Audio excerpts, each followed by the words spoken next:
available on balloon financing. The 20-year, 200,000-mile warranty is a Bill Bird Kia warranty. See dealer for complete details. Offer for well-qualified buyers. Must take delivery from dealer stock through 4/30/25. MLB is incoming, and you won't miss a game. Introducing Scorpion TV. Over 5,000 live streaming channels. Catch every game of the season with over 100 sports networks, including ESPN, ESPN+, the NFL Network, and Red Zone. Even pay-per-view events. Watch 400 local network channels from Panama City and most major markets. Fox, ABC, CBS, and NBC. Just $45 a month with our promo code ESPNNW. Go to ESPNPC.com and click the Scorpion TV logo.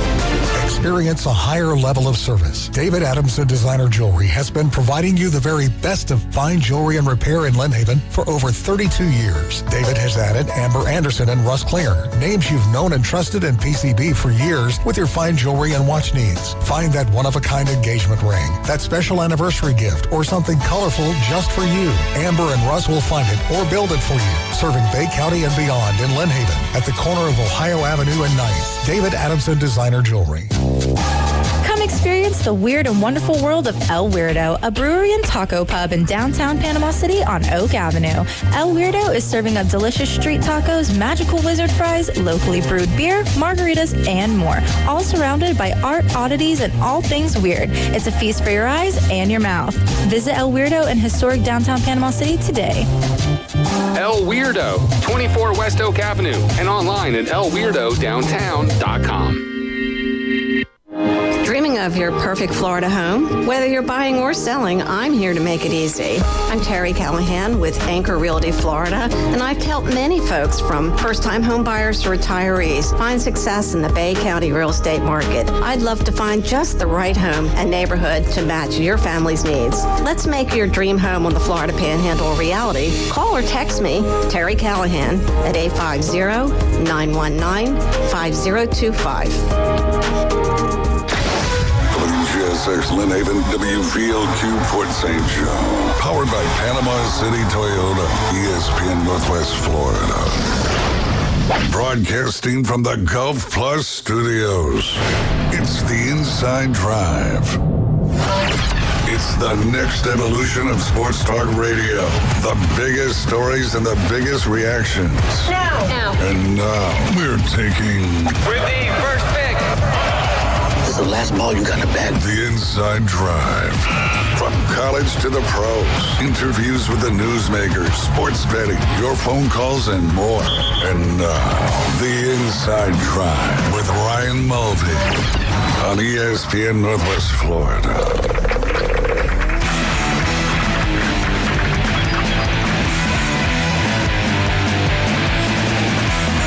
A good morning, Northwest Florida. This is James Fife.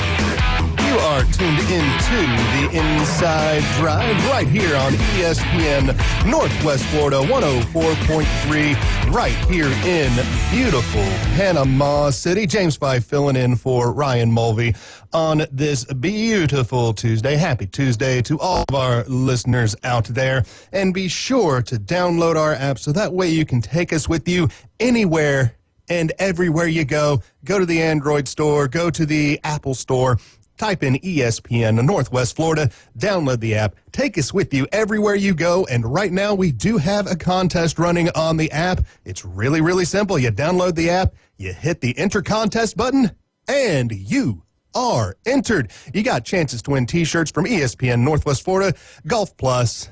So be sure to be listening. All right, guys, let's see. What do we want to get the day going? Oh, let's make sure you can see me out there on the World Wide Web. Well, the Braves last night continue with their winning ways. They had a win 6-3 over the Colorado Rockies. That will make the Braves have a big win for the 13th win of the season. Now, we all know how slow the Braves started this season. It was slow. It was painfully slow, but they are now seeming to find their winning ways. So let's just keep hoping the Braves keep on rolling for more wins. Now, they did get the advantage of playing the Colorado Rockies, which is a team that has a grand total of 4 wins on the season and 24 losses. Oh, man, those are some lopsided numbers there for the Rockies. They are just not feeling it right now. Great game for the Braves last night. Everybody in the lineup for the Braves had a hit last night, 14 total hits on the game for the Braves with that 6-3 win. Can't really complain about that. Nice to see the Braves bats waking up because for the longest time there, they were just totally asleep. And Max DeLyden, ladies and gentlemen, has joined us in the studio. I'd kill to have your hair one day. Oh, man, I love my that hair. mohawk. Oh, it's great, dude. I love it. That looks sweet. It's one of those, I can't grow a lot of really great hairstyles because I have way too many, like cowlicks just everywhere. Yeah. It looks really awful. So other than like the high and tight, like Bobby Orr military marine thing, it's either that Bobby Orr. or the mohawk, or I just shave it slick bald. And I don't really like the slick bald look. Something up there is kind of nice. Yeah, no, I think it looks good. Also great to see you, Good to see you again, man. How you doing, Max? Good, thanks. I was going to say, every NFL team has their starting quarterbacks, and they got you and me. They got the backup and third string today. Backups going, man. We will make the show go on. Yeah, heck yeah. I'm actually excited that we get you today, too, because I know Dave and I always talk baseball, too. I wanted to, I don't know, sorry if I'm cutting you off on whatever you're on. No. But you're the hockey expert around here. Try to. I wanted to know your thoughts on last night's game, so specifically with the Lightning, honestly. Oh, the Lightning, I'm feeling sorry for, man. It was a team that I made two brackets, and one bracket I chose Florida winning, one bracket I chose Tampa winning, and in the bracket that I chose Tampa winning, I had Tampa going all the way to the Stanley Cup. So that one might be... I thought they were going to win it, too. I mean, It was a good team. I just think injury and slowdown is what's really killing them right now. And let's face it, Florida's good. Florida is hot right now, especially with adding Marchand. They just have a team that can just grind it. I know. And let's face Marchand. it, the Stanley Cup playoffs is a grind. So any team that can build for a grind,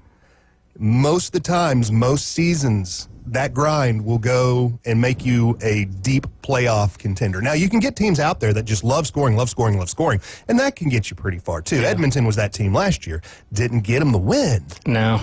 Because I just don't think that Edmonton had enough of that grittiness. They just had really a huge comeback a night ago, right? Two games in a row, actually. Yeah. Now they've had really nice comebacks over Vegas. And I thought Vegas was going to get this done in like a 5-gamer. Yeah. Because I just did not see, because Edmonton would just have to outscore everybody. And that's what they've done the last 2 games. But Edmonton's defense is such Swiss cheese. Yeah. They just don't have the defensive core back there. And, and the fans going after Stuart Skinner, man, come on. That guy was standing on his head for at least 3 of those games. Did he have one bad game? He certainly did. But let's face it, the Swiss cheese in front of him was letting all the pucks pass, man. Right. I mean, there was a sieve there, and it was not blocking. Right. I like that. Also, I was going to say, Blues Winnipeg, I think that's been a fun series. I think the Blues could easily be up 3-1 in this series. That one was a shocking series to me because the Blues came in super hot, playing hot. Winnipeg had the President's Trophy, which we all know you don't want to have. You can be the greatest team in the regular season, and that usually does not end up well. The superstitions of hockey. Oh, it is great. I love it. Yeah, nobody touched the President's Trophy when they bring it out, everybody. Okay, we all gather around and take a picture with it, but nobody touch it. Someone might have touched it. I guess that's probably what happened, because usually the only person that will touch it, like the President's Trophy, the Campbell Trophy for the East, the Wales Trophy for the West, usually the only guy on the team that'll touch it is the captain to literally pick it up and carry it off the ice. Like, they don't even hold it up to celebrate or anything. No. It's just like, they say we have to take this off the ice, so we're just going to have one guy carry it off and then put it down. They should have given that message to Auburn Hoops when they won the SEC. Yeah, it was in the regular season. Basketball, you'll see him celebrate a little bit more with it. You do. And you'll see it too with baseball. But you just don't really see that with hockey because I guess the eye is so focusedly on that prize of the cup. And that's the beauty of hockey. It's just like, I know a lot of people here, and I wouldn't blame, if you don't like soccer, but hockey and soccer are the 2 things that just haven't changed at all. No, they keep on rolling. In a good way. And they have more of an old school classic feel to the sports. Now, hockey, I can't really comment on soccer because I don't watch enough. Yeah, I mean, hockey's got the toughest guys in the world. Oh, God, yes. I mean, and it's had some changes where it's leaning towards offense again, but it's one of those pendulum swinging type rules. You know, we'll eventually see more defense coming back into action, I do believe. Yeah. But I don't know if we'll ever see like the goal or the scoring that we saw in the 80s and the kind of early 90s period. Yeah. Just because goaltending now is just so crazy good. It really is. That it's you're going to have to defeat that to get the more goals. Now the NHL has talked about things like, you know, like baseball moving the mound back. Well, let's make the net bigger. I've also heard an argument that they want to put up either square or triangular posts instead of the post being round. They want to put up like a triangular post, so that way if you do hit the post, maybe it's got a better chance of hitting the post. It makes a difference. And deflecting in. Yeah. So we'll just see. I'm okay with keeping it as is, personally. I don't want the net bigger. It's the same argument for me with moving the mound back in baseball. You have spent your whole life, because I mean, think about it. You know, these kids growing up men in the NHL were playing hockey as kids, like 5 and 6.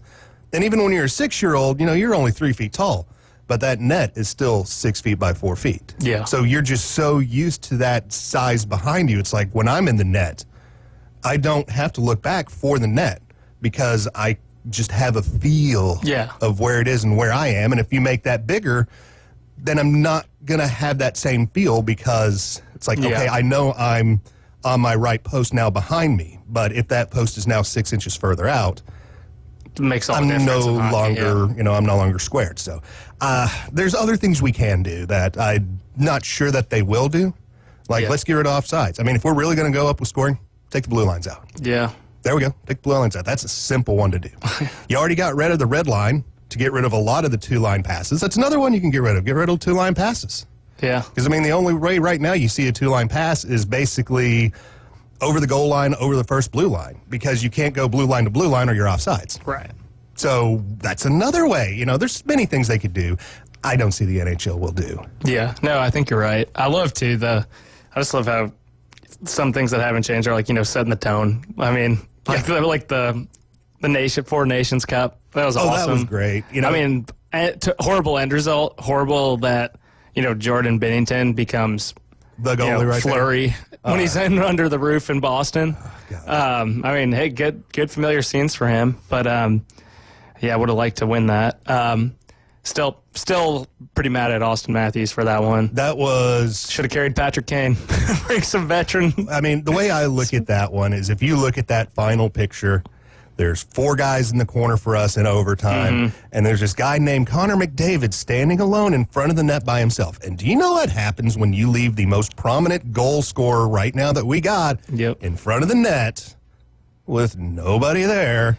Wow, it goes in. I'm shocked. I know. And this is the killer on it, too, is this is probably the worst in the past. I mean, correct me if I'm wrong, probably 2 or 3 decades that Canada's had a weaker goalie roster. I mean, Canada right now is having issues with goalie production. And we couldn't capitalize, which stinks. Because, I mean, if you look at it right now, even some of the better goalies that are playing in Canada for Canadian teams, Connor Hellebuck got a great chance for the Vezina, born in the US of A, man. Yeah. And it's enough for me that it's a cultural problem for Canada. Yeah. And what's happening in Canada is they're just so fixated on keeping everything the same and keeping it kind of set as like the travel leagues are the key. So kind of like what the NBA is experiencing in basketball, where the kids aren't learning fundamentals. They're just going and constantly playing tournaments. So that's why the European players are starting to get better, because they're more focused on teaching the kids the game before you send them out to play the game. Right. And I think that's what's happening a lot, especially with goaltending in Canada, is they're just, okay, kids, you're just going to go out and play. And they're not taking the time to really sit down and just work with the kids one-on-one, especially in goaltending, because that's a whole lot of one-on-one work. Because a goaltender, you are basically, you're yourself on an island. Yeah. You got a team in front of you, but what you do is so much different than what they're doing. Are you a goalie? Yes. When you play us? Oh, yeah. Yeah, I played goalie up through junior. I mean, this in a complimentary way. To be a goalie, you have to be a little different, too, on the mindset, because, like, man, I'm just going to be honest, I don't have the mental fortitude to be a goalie. I would let one in, and I'd be like, I am the biggest POS on the team. Like, oh, you hate it, because it feels like you've just been deep-pantsed in front of a crowd. And, like, sometimes, too, I'm sure it's like, in your head, you want to, slash your defender for making you look like a fool, because you got to, 2-0 coming at you or whatever. Yeah. And you just sit there and you just stare at it like, come on. Yeah. Come on, guys. Come on. Yeah. You know, it's a position where you've got to have the world's best short-term memory. Yeah, and you've got to be like, I forgot that went in. I figured you were too, because when obviously this is like, bad radio, but when you were describing how the goals are moving, I could see you like moving as if you were like the goalie. You were like 6 inches this way, 6 inches that way. I was like, oh, he's totally a goalie. You feel the post. I mean, literally, because when you're on, if you watch goalies in the net, you'll see a tap with a glove, you'll see a tap with a stick. Yeah. Without looking behind, and that's because you're centering yourself up. You know where you are. Yeah. So and then I guess getting back into the NHL playoffs, do you think the Blues have a shot to win the Stanley Cup? Because I'm going to be honest with you, there was 60 games into the season for them, maybe 65. And I told Ryan this like a week ago. I put $5 on the Blues to win, and if they win, I win over $1,000. That's not a bad one. Which would be sweet. It was like 2,000 to 1. So I mean, I know they have their limitations. I mean, Winnipeg's exposed that too. They go stale a lot of times, but it's 2-2. The nice thing about the Blues is coming in that 9-10 game winning streak that they had, so they were coming in hot. And the one thing that you want in NHL playoffs is coming in hot. Yeah. So when you see that, I always feel good about a team doing that. Now, they did lose the first 2 games of that series. Yeah, and in the first game, they looked really bad in the first game. I agree. But then the second, they hung the whole way, then third period just disappeared. Then just kind of, and that's when I saw, it was the second game, third period, where they gave up, those like 3 goals in a quick 5-minute succession at the beginning of the third period. I kind of looked at the screen then and was like, that's the gas meter hitting the E. Yeah. I really thought that because they were playing so hot coming. Mm-hmm. And then that bad first game, and then that okay second game, and then just that total off cliff, that usually says to me, dead, out of gas. But they're coming back. Blues got a young team. I don't know if they quite have the scoring power to... They don't have the tenacity. They're not a grunge team. They're not a grind team. But they're a young team that does have a lot of good scoring talent. I don't know if they got enough talent right now to have that ability to just totally overcome and just put point after point after point in. Yeah. But right now, Bennington's playing hot, and hot goalies can carry you incredibly far. Seriously. Because it's literally a position in sport where that one guy by himself, if he stops 40 shots and there's no goals coming in and you get 2 shots and you put one in, guess what? You have one. Right. It looked awful, but you have one. Exactly. Speaking of Bennington, too, I know you have a really good gauge on, Hockey Hall of Fame and, keeper value. Do you think, is there a world that Corey Crawford can get into the Hall of Fame or no? Because he wasn't a fantastic goalie, but at his peak, he had a few things, and he has 3 rings. He's got 3 rings. That's the hard thing, Yeah. And he was probably a backup on one because Niemi was a great keeper. He was a backup. He got in some games during that stretch because Niemi did go down, I want to say, like in the second round for a couple of games. Yeah. So he was in there. I think he's more of a product of his team. Oh, absolutely. I'm just wondering if the accolades help at all because it's like, like the NBA where it's like a freaking revolving door. Like Draymond Green has 3 or 4 rings and he's going to get in, which is ridiculous because he's not a Hall of Fame caliber He's a player. Hall of very good. Yeah, I don't know. Even very good. Like, he does a lot of intangible stuff, but it's like, I'm trying to think of a good hockey comparison for him. He's like a Nicholas Chalmerson. Yeah, he does a lot of boring things very well. Yes, and he's, Chalmerson wore 1 million pucks on the chest. Yeah. He, a lot of things that you don't see as much on the stat sheet, but I don't know. I just hate the concept of someone who, shoots a 3-pointer like they have a backpack on to make it into the hall. Like when he gets the Giannis treatment, they sag so far back, and when he gets the ball, how teams attack, and we'll get into NBA later. I think. Are we still talking to Doc A at 11:20? If I can get a phone number, we will. Okay, I will ask right now for that number. Also, I don't know. I just think, sorry, I lost my train of thought thinking of NBA there. NBA. But, I don't know. Just it's like how you attack Luka in the playoffs. You just go at him. Like Draymond, it's the opposite. You let him go at you because he's going to miss a finger roll driving the paint. Yeah, he's not. Draymond is one of the guys that I've seen in the NBA that is one of the best defenders in the league, without doubt. But his offensive prowess, once you get down to that other side of the court, that's when he becomes a liability. Yeah. And that's one of the knocks that he's not going to get into the Hall of Fame for, was because he just could not even just carry his own bag of water on the offensive side of the ball. Yeah. Who's your favorite Hall of Very Good person? I'll go. Hall of Very Gooder. So an easy one is like baseball. Not been there. Like baseball, you could say, John Lester. That's a perfect Hall of Very Good. Adam Wainwright. Andruw Jones is one that always comes up to my mind. Yeah, and I always thought he should have been a Hall of Famer. I mean, I've been watching the Braves for a long time, but did he got the number of home runs? He's over 400. Yeah, he hit 456 or so. What was it? He hit a lot of metrics by the time he was 30, right, or 32, and then that was a steep decline. Yeah, he just didn't really have. He was still hitting okay after that point. Yeah, but he was only hitting for power. But we're in a situation now where if he was playing now, everybody would be like, yeah, he's great. He hits for power. Power, yeah. It's a 120. Who cares? There's 40 home runs to go with his 120. Right, exactly. Did Paul Konerko hit over 400? That's another one. I don't think so. I think he got in the close, but I'm not quite sure he got over the 400 mark. Because I know the 400 mark used to be one of your watermarks for the Baseball Hall of Fame, but I think that's now moved up to 500 just because a lot of recency bias with home runs getting hit a whole bunch, and Barry Bonds 15 years ago breaking the records. So I think that's gone up, and I don't even think Konerko hit the 400 mark. Yeah, I need to take a look. And I do have Doc A's number now, so we can call him. We'll get to him next. Our NBA fella. But yeah, Paul Konerko, let's see. That's going to be close. I could see 380.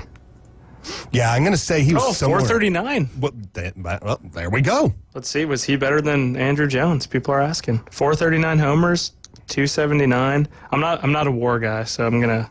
I like WAR. I don't like WAR. Kind of like an ERA type thing. 118 OPS, 354 OBP. Let's see, Andruw Jones. I guess as a first baseman, too, he's going to be lower.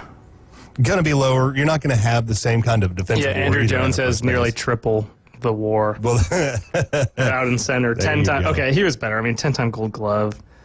Yeah, 434 homers. 254, 330. Yeah, it's Andruw Jones. All right. Hey, Max. Lower OPS. Send us to a break, and we'll give Doc A call. Yeah, you're listening to ESPN Northwest Florida. Inside Drive. I always want to say Afternoon Underdogs because that's my home base. But, looking forward to following up with you guys here shortly with Doc A on the phone and talking some NBA. ESPN Northwest Florida. It's the Coach James Hale Show. If you play football long enough, you are going to get hurt. He has Spartan Jelly Roll for a home invasion robbery, I think 2002. Decision has been finalized. It has been made, and I want to tell you something. We've got a great history in Tennessee about pardons and paroles. Governor Blanton used to sell them. Weekday mornings 7 to 9. ESPN Northwest Florida. This is Joanna with ESPN Northwest Florida with your Tuesday's weather. This afternoon and evening there will be a moderate breeze out of the south, mostly sunshine and 82. Mostly clear skies tonight, a bit colder at 71. Tomorrow, partly sunny and a gentle breeze right around 8 miles per hour with a high of 79. About the same at 81 Thursday, and we'll have some clouds. This forecast is sponsored by Mid-South Lumber, the best little lumber yard in Panama City. Thank you for tuning into ESPN Northwest Florida. Rely on it. TK Vandy Roofing and General Contracting is a fifth-generation contracting company based right here out of Bay County. TK Vandy's expertise in commercial and residential roofing, as well as a design-build general contractor, set them aside as a versatile and fresh alternative to achieve your construction needs. Contact TK Vandy Roofing, 850-866-9908, or email support@tkvandy.com. They can't wait to help you. Known for its crispy chicken tenders, flavorful wings, and generous portions, Lickin' Chicken has become a local favorite. Lickin' Chicken's commitment to quality and bold flavors keeps customers coming back for more. One satisfied patron shared on Facebook. First time at Lickin' Chicken, and I'll return often. Man, them lemon pepper and garlic parm wings were amazing. My daughter and I devoured them. They don't short you on the fries either.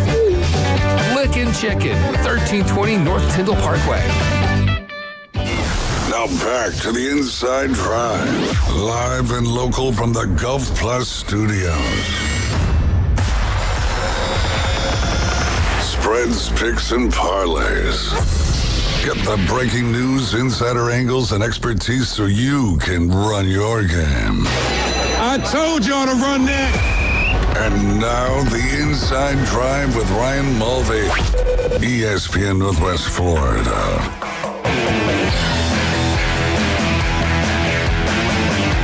Well, welcome back here. I am not as handsome, not as good sounding on air. I am not Ryan Mulvey. Max Lydon here with James. James, I don't know your last name. I go by Fife for the radio. James Fife. That's right. You can't look him up. Don't look him up. Okay.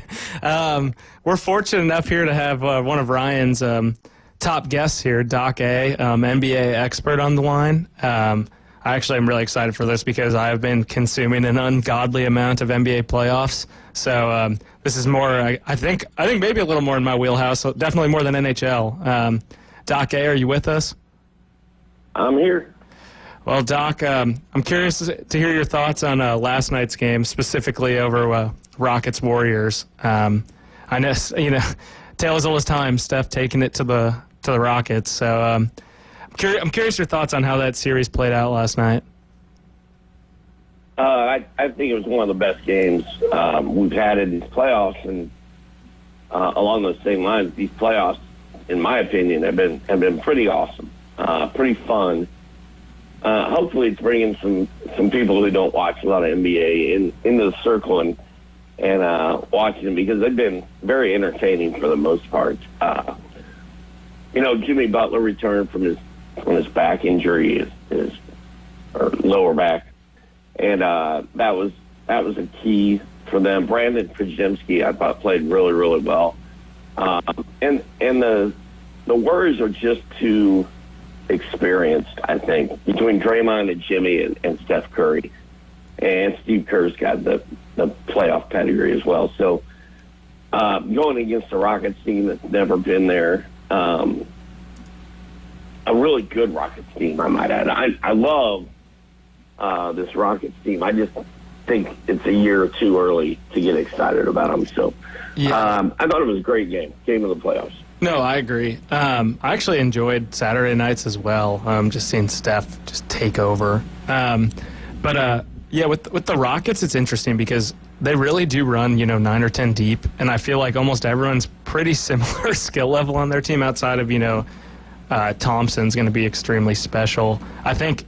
Do you think there's any world? And I know you don't want to write them off yet, but I do think the Rockets season is going to come to a close early. I think they were more of kind of regular season merchants. Just being able to run that deep and a lot of young talent that plays pretty hard day in, day out. Do you think there's a world where they make a trade with the Bucks this offseason for Giannis? Because I know that's been swirling around for a while. I've heard Kevin Durant, and I've heard a little bit of Giannis. I really don't want them to, because I feel like the Rockets are right where Oklahoma City was 2 years ago. And if they just let Udoka coach and let these young kids learn how to play, but they got to get rid of Fred VanVleet. I mean, he's in the way. His shooting for the last 2 months is really, really bad. I would prefer to see Jalen Green just take over the offense, and then you've got Tari Eason and Jabari Smith kind of wasting away on the bench. Those guys need more minutes. So I think they got to get Fred VanVleet out of the way. I don't know that bringing in a superstar is the answer for a young team like that. But I don't know, man. I hope they don't do it, but I wouldn't be shocked if they did. Yeah. No, that's good to know. I agree with that. I mean, I don't know what that piece is. And I don't know what the solution is, but I agree. I would love to see Jabari Smith playing more. And VanVleet is just such product of a good situation when he was in Toronto too. I remember, actually, I'm from Chicago, so I saw him play when he was over in Rockford. But the 3-point variance with him, oh my gosh. I mean, last night I want to say he was 8 for 12 from 3, which is ridiculous. His game-ending shot actually looked relatively close, even though it might not have been the best look. But that's probably the best game. That's probably the best game he's had in a month. I mean, he's not been playing well, so it still wasn't enough. Yeah, I totally agree. Looking to tonight, obviously the game of the night is going to be that late one. What are your thoughts in LA coming to Denver tonight? I know that Saturday night game was great. I thought I'm going to botch his first name, Ivica Zubac, actually played some pretty good D on Jokic down the stretch. I mean, between Jokic hitting that ridiculous, triple pump 2-point shot from probably about 8 or 10 feet, and then airballing the fadeaway 3 or foot on the line shot that Aaron Gordon flushed. I don't know. What do you expect going into tonight? It should be another good game. I cannot believe the Aaron Gordon play and how difficult it was to tell, when the ball left his hands and if it was a basket or not. It was really a cool way to end the game, and the Jokic just threw up a prayer that wasn't even close. And it's very reminiscent. I'm old. It reminded me of the NC State Lorenzo Charles play back in the day. But, tonight should be another really good game. It's interesting. The Clippers and the Lakers are both involved in two really interesting series. There's a lot of focus on L.A. This is about the time every year in the playoffs when James Harden starts choking. So that is kind of what I'm looking for. Like, is James Harden going to choke in a big Game 5, or is he going to keep playing well and lead his team to a win? It's kind of funny to see Christian Brown. I don't know. I mean, he was a heck of a player at Kansas. Obviously, he had a pretty good year this year. I think he averaged like 15-7 or 15-8. Obviously we're starting to see a little bit of a decline in Harden's game. But have you noticed just Brown's been all over him, talking to him all game, every game? I mean, at some point, if I were James Harden, I would snap, honestly. But I think Christian Brown's a pretty tough guy. I saw him dunk on Rudy Gobert right in his face earlier this year, and I think he likes going at people and he likes talking. I like Christian Brown quite a bit. He's been a good addition to the Nuggets. I mean, I think they miss Kentavious Caldwell-Pope a lot, and they're not as good as they were defensively without him, but they're still pretty good. Interesting to see who wins that series. Agreed. And looking into another one tonight over on TNT at 6:30, Pistons at Knicks for possibly the series. Man, this series should be at least 2-2. It's been actually probably the best series far and away in the East. But what are you expecting going into tonight? You think Detroit's going home? I don't know, man. They should have won game 4. That was bad, bogus. Yeah. And then, they come out an hour after the game and say, oh, yeah, we missed the call. He should have shot 3 free throws, so thanks. I think the Knicks are going to win. The Knicks are going to win the series. Is that game, I don't have it pulled up, is that game at New York? It is. They're 5.5-point favorites. Yeah. That's it should probably end tonight. I think New York's really good. They just don't have a bench. Like, they're really good until one guy goes down, and somebody is going to go down because they've all played 40 minutes tonight. Yeah. And I know James has a question for you, too. Before I wanted to move on from the Knicks, my claim to fame growing up, too, is played against Brunson, and he torched us. He scored like 60 on us. But, it's a bunch of suburban kids against Jalen Brunson. My claim to fame is I got beat back. Yeah. I picked my pocket twice, and I was like, hey, coach, I'm not taking the ball up anymore. I'm a shooting guard today. But, I was just curious, do you think, he's been kind of foul baiting a little more? I don't know. It drives me a little nuts because he is a super shifty player, and he is someone like SGA who can draw that pretty easily. But, it's been a little too over-the-top theatrical. Just curious if you had any thoughts on, that style of play that we've been seeing from him. And then I know James had something for you. Brunson, I don't know. My son gets really annoyed with SGA getting all the foul calls, and he's like, he's a foul baiter. I don't like Oklahoma City, and I'm like, I think Oklahoma City is the best team there is, and that Brunson. I watched LeBron with his theatrics, and it just stands out to me.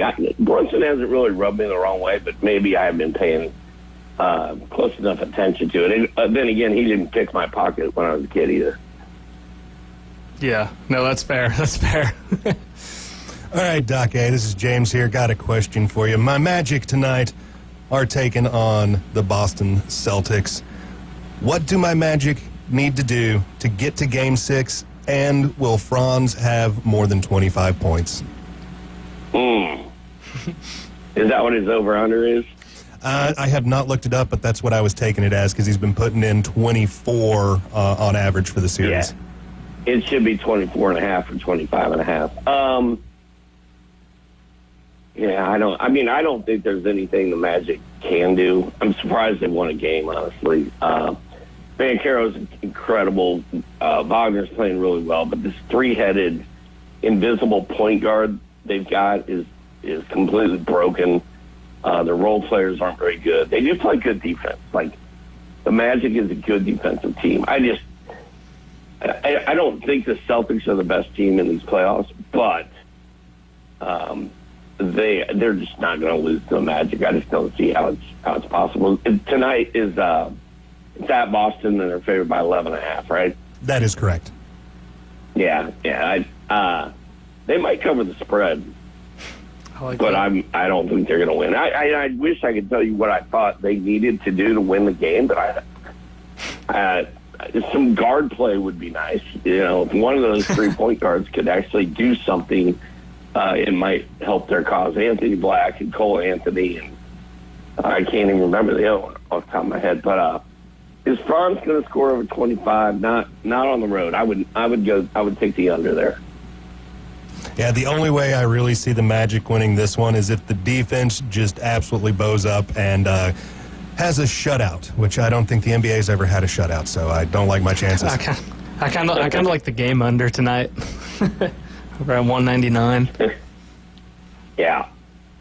198.5. Yeah. Is that what it is now? That's what's showing on ESPN. Okay, gotcha. Yeah, let's see what Hard Rock's got here. Yeah, 198.5. But anyway, looking towards tomorrow, what do you think's going to stand out here? I mean, I'd never say never. You got LeBron and Luka, but likely Los Angeles isn't going to win three straight against Anthony Edwards. What are your thoughts on that series? I mean, I'm sure I know he still probably could have done better on it, but I'm sure Nico Harrison's at least a little happy to see them just hunting Luka every fourth quarter.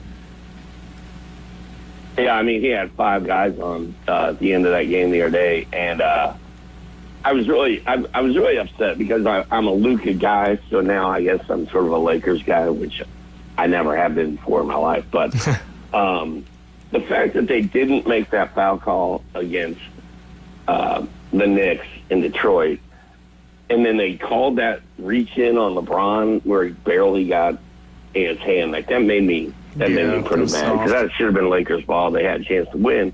And they are just swarming on Luka, and they're swarming LeBron. And, Austin Reeves hasn't looked very much like Austin Reeves the last couple games. So it's working. Now, here's the thing. The Lakers should win tomorrow night at home. And then they go back to Minnesota. If they win that game and it goes back to a Game 7, I think the Lakers are going to win. And I think the whole series is going to come down to what's it going to be, like Friday night? Yeah, Game 6. At Minnesota. It's all going to come down to Game 6. So I'm not going to ever say never on LeBron and Luka, but it doesn't look great so far. And the crazy thing is Anthony Edwards hasn't even really taken over like he did that series against Phoenix last year. We haven't really seen him do that yet this year. Yeah. No, you're right. It was kind of fun watching him match up with LeBron too, and just keep not letting him get to the spot he wanted to get to. I like that Anthony Edwards is so old school. I don't know if he'll probably won't be first team this year with Donovan Mitchell, but I mean, man, he's starting to make the case for top 5 in my opinion. But yeah, I mean, I feel like he's the face of the league. Going forward, him and Wemby. SGA. So Anthony Edwards he's very good, but we got to see if they can close out a big game. Yeah, it would be pretty pretty awesome to see him win in LA. Just going 4-1 on that Lakers team, and then that's good. Man, I mean, I hate to look ahead already too, but Warriors T-Wolves would be a pretty fun series. Yeah, they would. And who are we going to get? We're going to get Thunder and Nuggets or Clippers, so that's a good one. We're going to get Timberwolves and probably Warriors or maybe Lakers. And then I really, we haven't talked about the other game last night when the Miami Heat did not even show up to the arena. What happened there? Spoelstra, I feel bad for him. He just he did not want to be there after they had, what was it, 53-22 with like 6 minutes left in the second quarter? Yeah, it was like 22-7, and then it never got any better after that. It was just a complete embarrassment. I'm sure heads are rolling in Miami. Like Pat Riley's like, this is not what I signed up for, and Spoelstra's ticked off, and it's so disappointing that nobody on that team showed up. And I really thought, and Spoelstra said this too, he's like, I thought we had a chance against Cleveland. I thought we were good enough that we could, at least hang with them and maybe make this a series, but they got swept. I'm not convinced the Cavaliers are as good as we think they are. Yeah, I agree. But, I watched that game yesterday, and they looked really, really good. And they're deep, and they play defense, and they got good players coming off the bench. So I don't think they're as untouchable as Oklahoma City is, but maybe they're really good. I think it's going to be Pacers, Cavaliers, and I'm from Indianapolis originally. Oh, are you really? I mean, that should be a pretty good war, I would think. Yeah. Where are you from in Indy? Like downtown or suburbs? Like Broad Ripple.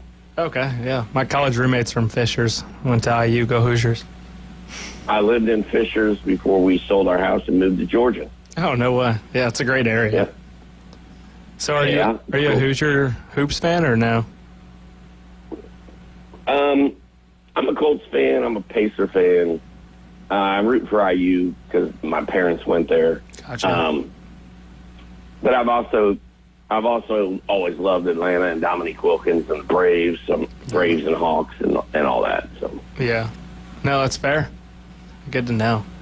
Well, anyway, with our time winding down here, with what you have in front of you now, who's your NBA Finals right now, and who do you think's winning it?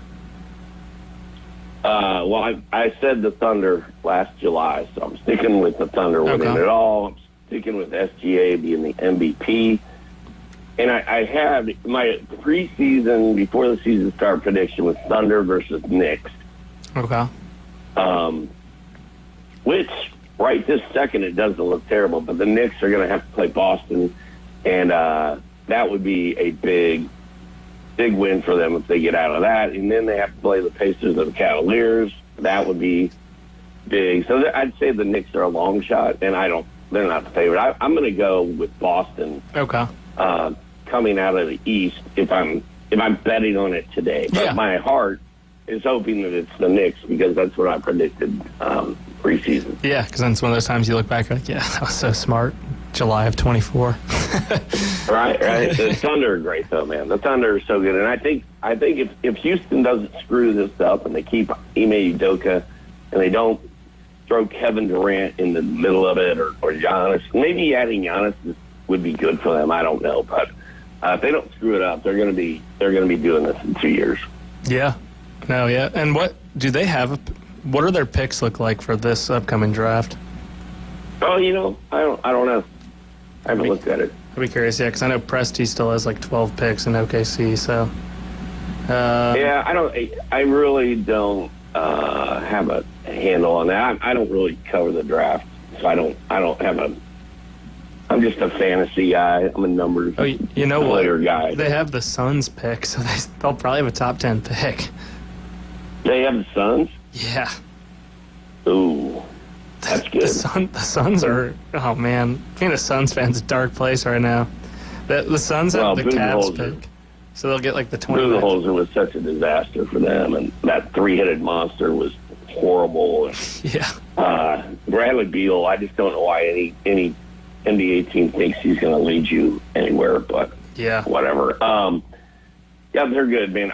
You mentioned Amen Thompson. Like, that guy is going to be a superstar, man. He is so good. He's such a talent, honestly. I think that's their only guy who's fully off limits over in Houston. Yeah, I don't think they want to get rid of Tari Eason either, and they don't want to get rid of Jalen Green, but I would say Amen is the one that is untouchable because, a team getting a hold of him would be sort of like that crazy Luka trade or when the Pacers traded for Tyrese Halliburton and everybody was like, what? We thought he was untouchable. Yeah. No, that was a heck of a trade. I don't know if you saw, too, because I know you're a Pacers guy, but did you see that Halliburton got voted for most overrated player in the league by his peers? I did, and he's ticked off about it. Rick Carlisle called it BS. And I think he only got 17 votes out of, 90. 300 or something. Yeah, crazy. only 90 votes, yeah.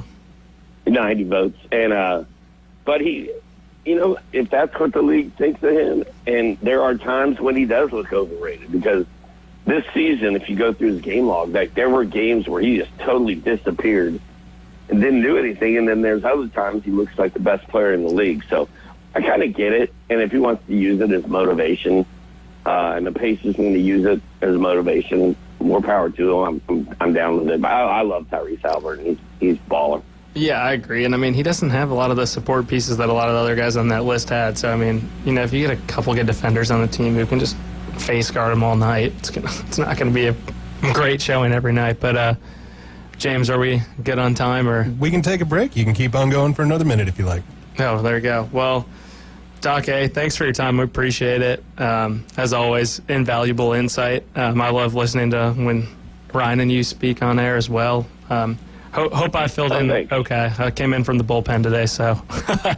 But hey, it was great, man. I love the show. I love my Tuesdays at 11:20. Yeah, and a lot of people are tuned in, so I know a lot of people in this area appreciate it. And hopefully, next year if we're still talking, maybe. Well, it's not going to happen, but I would love for my Bulls to be in the playoffs. Well, you never know, man. Matas Buzelis. He's a stud. If he's as good as we think he's going to be, it's going to be awesome. If he turns out to be Pat Williams, it's not going to be a fun ride. Don't put that on me, Doc. I can't stand Pat Williams. That is $90 million wasted. Oh, he's terrible. So bad. He's just he's the most high profile player that's done the least amount in the NBA. He's just talk about overrated, but. Well, he's not overrated now. He's very rated now, yeah. Yeah. Thanks, Doc. Made me feel great. Just a few picks after Anthony. Oh, my gosh. Well, all right, man. You guys have a great day. Yes, sir. You as well. Thanks for your time. All right. I'll see y'all next week. Yes, sir. Take care. Well, that was Doc A. Thanks for tuning in here over at the Inside Drive, 104.3 Panama City, 101.9 Port St. Joe. We're going to cut to break, and James and I are going to dive into some baseball and other topics moving forward. ESPN Northwest Florida. The afternoon underdogs. I enjoyed it. I'm a big Tebow guy. Not a Florida fan, but a big Tebow guy. And you talk about a heart of a lion and just loving the game of football the way that he did. And my God, you had a serial killer on your team, and you still got to national championships. But anyway, that's a conversation for another day. Wow. 4 to 6 weekdays. 104.3 ESPN Northwest Florida. TK Vandy Roofing and General Contracting is a fifth-generation contracting company based right here out of Bay County. TK Vandy's expertise in commercial and residential roofing, as well as a design-build general contractor, set them aside as a versatile and fresh alternative to achieve your construction needs. Contact TK Vandy Roofing, 850-866-9908, or email support@tkvandy.com. They can't wait to help you. Discover Kia at Bill Bird Kia. The road is yours. Let spring adventures begin in a brand new Kia from Bill Bird Kia. Stop by today and check out the 2025 SUV family. Take a test drive and see the all-new features that elevate any adventure. And now offering 1.9% APR for up to 60 months on the purchase of a new 2025 Kia Sportage. You'll get the perfect balance of comfort, safety, and technology. Bill Bird Kia is the home of the 20-year, 200,000-mile warranty. Stop by and see us at 2435 East 15th Street or anytime at Bill Bird Kia, PanamaCity.com. We'll treat you like family and give you the peace of mind you can trust at Bill Bird Kia. Offer from Kia Finance America for the purchase of a new 2025 Kia Sportage, $1,748 per month per 1,000 financed in 60 months. Qualities limited. Cannot be combined with other finance offers. Not available on balloon financing. The 20-year, 200,000-mile warranty is a Bill Bird Kia warranty. See dealer for complete details. Offer for well-qualified buyers. Must take delivery from dealer stock through 4/30/25. Now back to the Inside Drive, live and local from the Gulf Plus studios. This is where heroes are created, legends are born, and dynasties forged. The Sports Talk Master, ESPN Northwest Florida. Now back to Ryan Mulvey and the Inside Drive.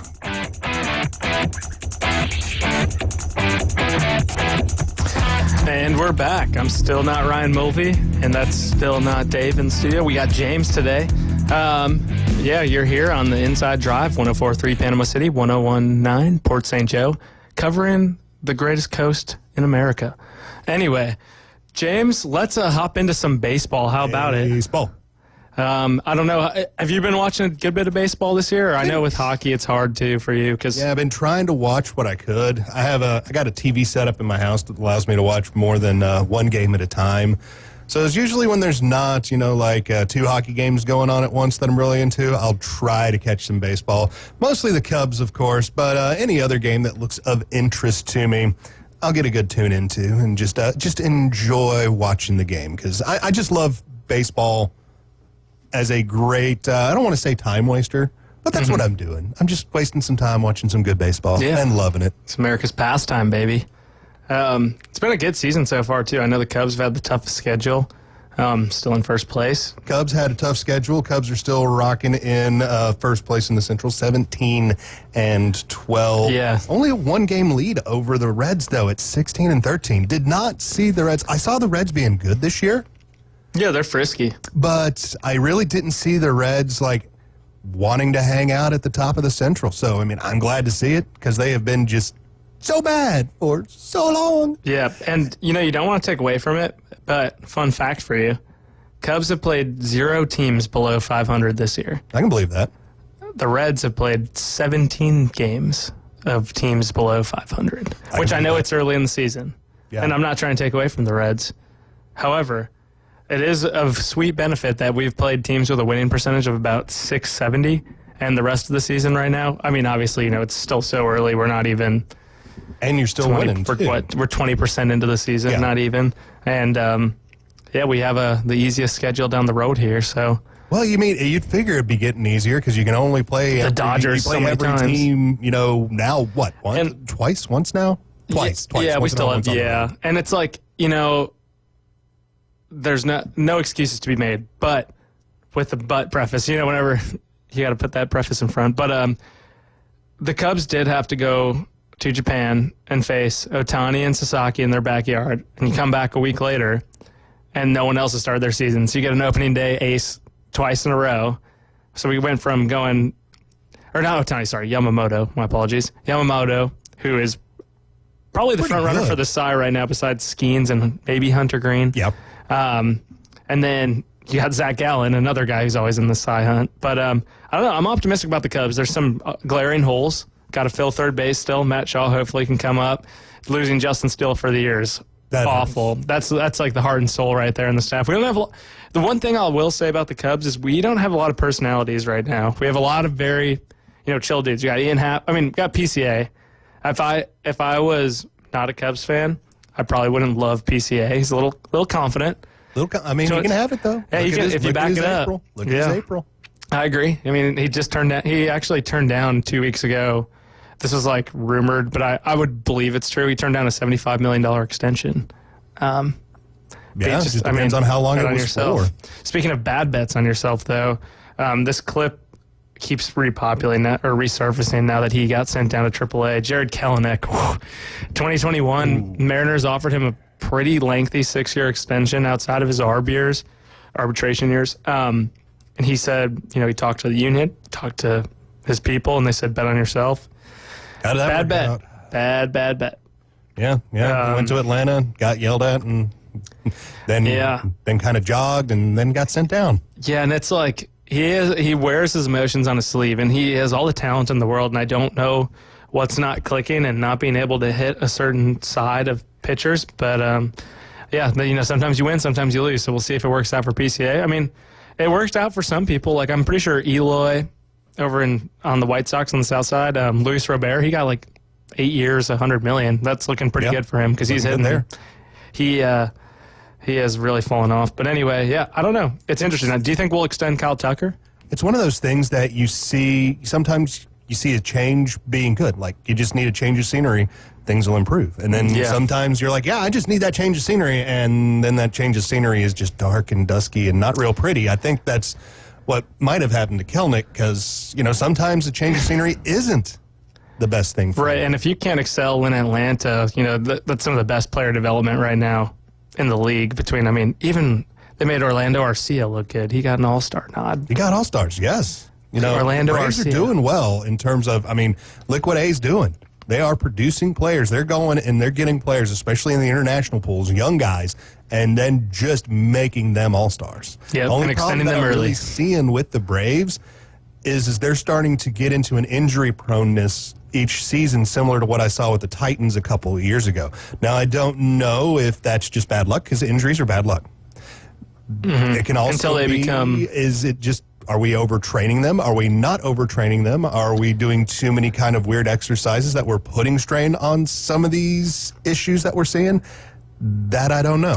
That's a good question because there's like a few teams that come to mind when I think of like always injured. The Braves, probably one of them between, Strider always having something, knee, hamstring, arm. Ozuna, he's on and off. Acuna plays like every other season at this point with his ACL, knee stuff. Albies has knee issues sometimes. It's interesting. And then like you think of like the Mets, that's another team who always has guys on the IL.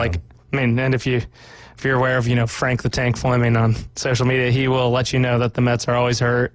Juan Soto, not going to have 200 total hits in his 10 or 15 years there for him. And then the Twins, too, is another team I think of, like Correa. Another one that I see. Always hurt. Royce Lewis. Royce Lewis was out for like the season last year because he rounded second base wrong.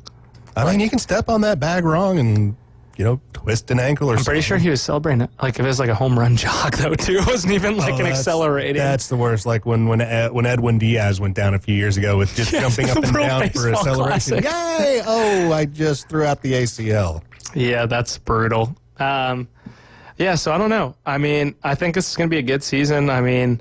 The Dodgers are obviously still the evil empire. There's always still something in the water in Milwaukee as far as the North Coast, but Dodgers lost Glass now.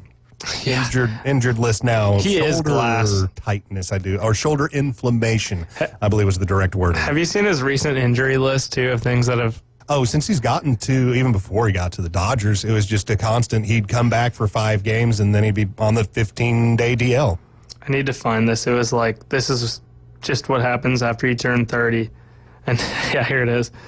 Me once I hit 30. April of 24. Glass now out for cramps. July of 24, out with back injury. August, elbow. Easter, cramps. Today, shoulder. It's like, just getting older. Yes, come on, man. Just get out there. Work through it. Yeah, and he's a big body, too. I think he's like 6'5", 6'6", so I don't know. You always worry about the wear and tear on those type of people. Anyway, who's been your favorite MLB team to follow this year at all, outside of the Cubs? Any exciting players, teams? Outside of the Cubs, I've been watching a lot of Orioles because I thought they were going to be good, but then I realized that during the offseason they didn't pay for any kind of pitching. So, nope. You can score, but if you're just going to be giving up runs with it, then Because, the Orioles right now giving up 150 runs on the season. I can only name you two other teams, that have given up more runs than that, and that would be the Rockies and the Marlins. And that's not exactly company that you want to be keeping. No, that's and that's a good point. Baseball is it's probably the biggest of the power sports, I'd say. Maybe NFL. No, I'd say baseball, where if you have just poor ownership, poor front office management. And it's going to be an even bigger difference because there's no cap to contain the other guys in front of you. And the Orioles are a glaring example of it. The White Sox, the Rockies. I know the Marlins had that little stretch in 03, but I would say the Marlins are right there. And the Pirates and Rockies. Yeah, I said Rockies already. And the A's. But we got to get to break here. We'll be back for the beautiful Afternoon Delight song. And you're listening to ESPN Northwest Florida, 104.3 Panama City, 101.9 Port St. Joe.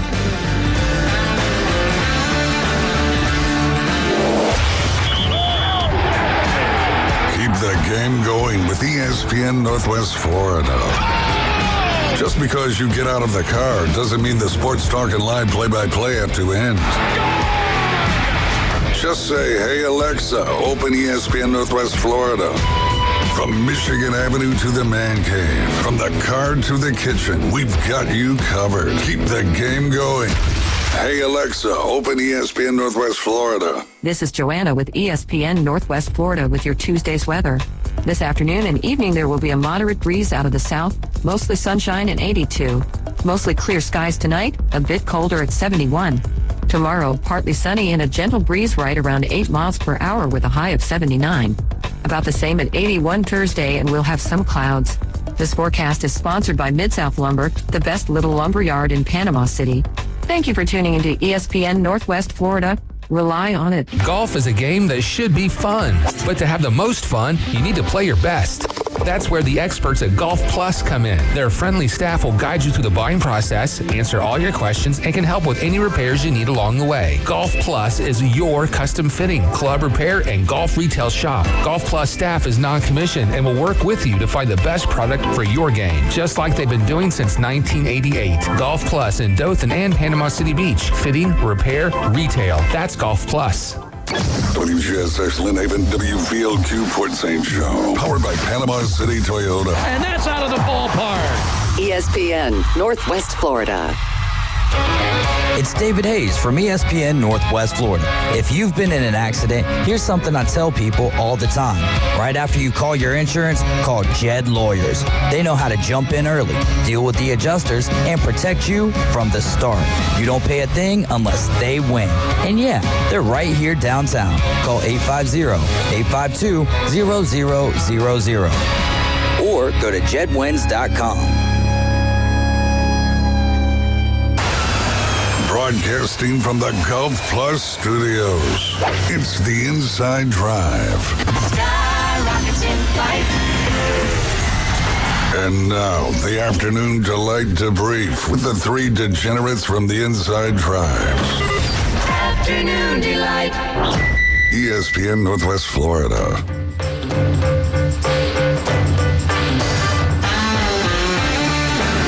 We're back here. I'm glad we didn't take Ryan and Dave's tradition of the Afternoon Delight where they do their little wave thing. I don't know. That's between them two. But yeah, you're back here. ESPN Northwest Florida, 104.3 Panama City, 101.9 Port St. Joe, our good friends over in the Eastern time zone. But yeah, you're back here with James and myself, James Fife, for those wondering. I'm Max Delyden with Allegiant Lending Firm. Got to give a shameless plug here. My opinion, the best wholesale lenders in town. Shout out to my friends over at the office.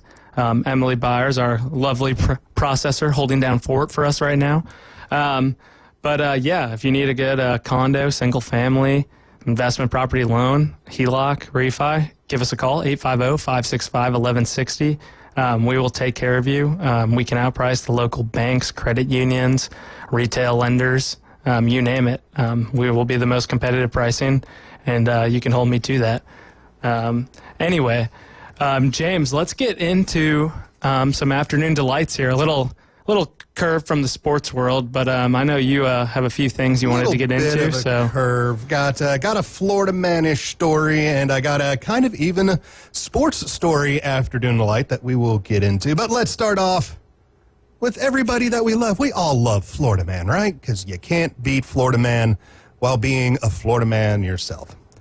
So 2 hot pursuits for Florida enforcement officials across Florida were caught on camera. Highland County Sheriff's Office deputies captured the alleged theft subject brazenly offering them an alcoholic drink before leading them on a high-speed pursuit. "Stop," said the deputy as one man sped off. "I think he was drinking a beer or something," the deputy told the other deputy. Deputy said the subject held out a vodka spritzer while saying, "I just want you guys to have a drink." The pursuit didn't last long after deputies deflated the driver's tires. It came to an end when the driver crashed the car into one of the vehicles that was pursuing him. Body camera footage captured the subject ignoring deputies' commands while smoking a cigarette before getting shot by a stun gun as he falls to the ground. Wow, just another Monday. Exactly. But before he's taken to jail, he had some final words for the deputies. "You guys have fun today, though?" That's what he said to them? That was his words. It's like the Luke Combs. So, I kind of like that one. I mean, well, it's how like brazen are you to step in the vehicle, roll the window down, and then try to hand the cops the vodka spritzer that you have just purchased? So, hey, what do you say to the sheriff? You can share if you want to. Exactly. Hey, I just want you guys to have a sip. I just want you guys to be what I'm on. That's great. I love it. Hey, yeah, but I mean, that's like I went to Kevin Nealon over at Captain Anderson's event center a few weeks ago, and he had a knee replacement surgery, and he's like, I'd prep this joke the whole time. He's like, surgeons are always in the zone. He's like, I get in there, they're all wearing their Crocs and wearing their, green doctor's outfits, and right as the anesthesia hits, I go, "So you guys work here or something?" And passed out. He's like, "What are we doing here?" He's like, "I thought about this for months, and I passed out right when the anesthesia hit me, so I didn't get to see their reaction."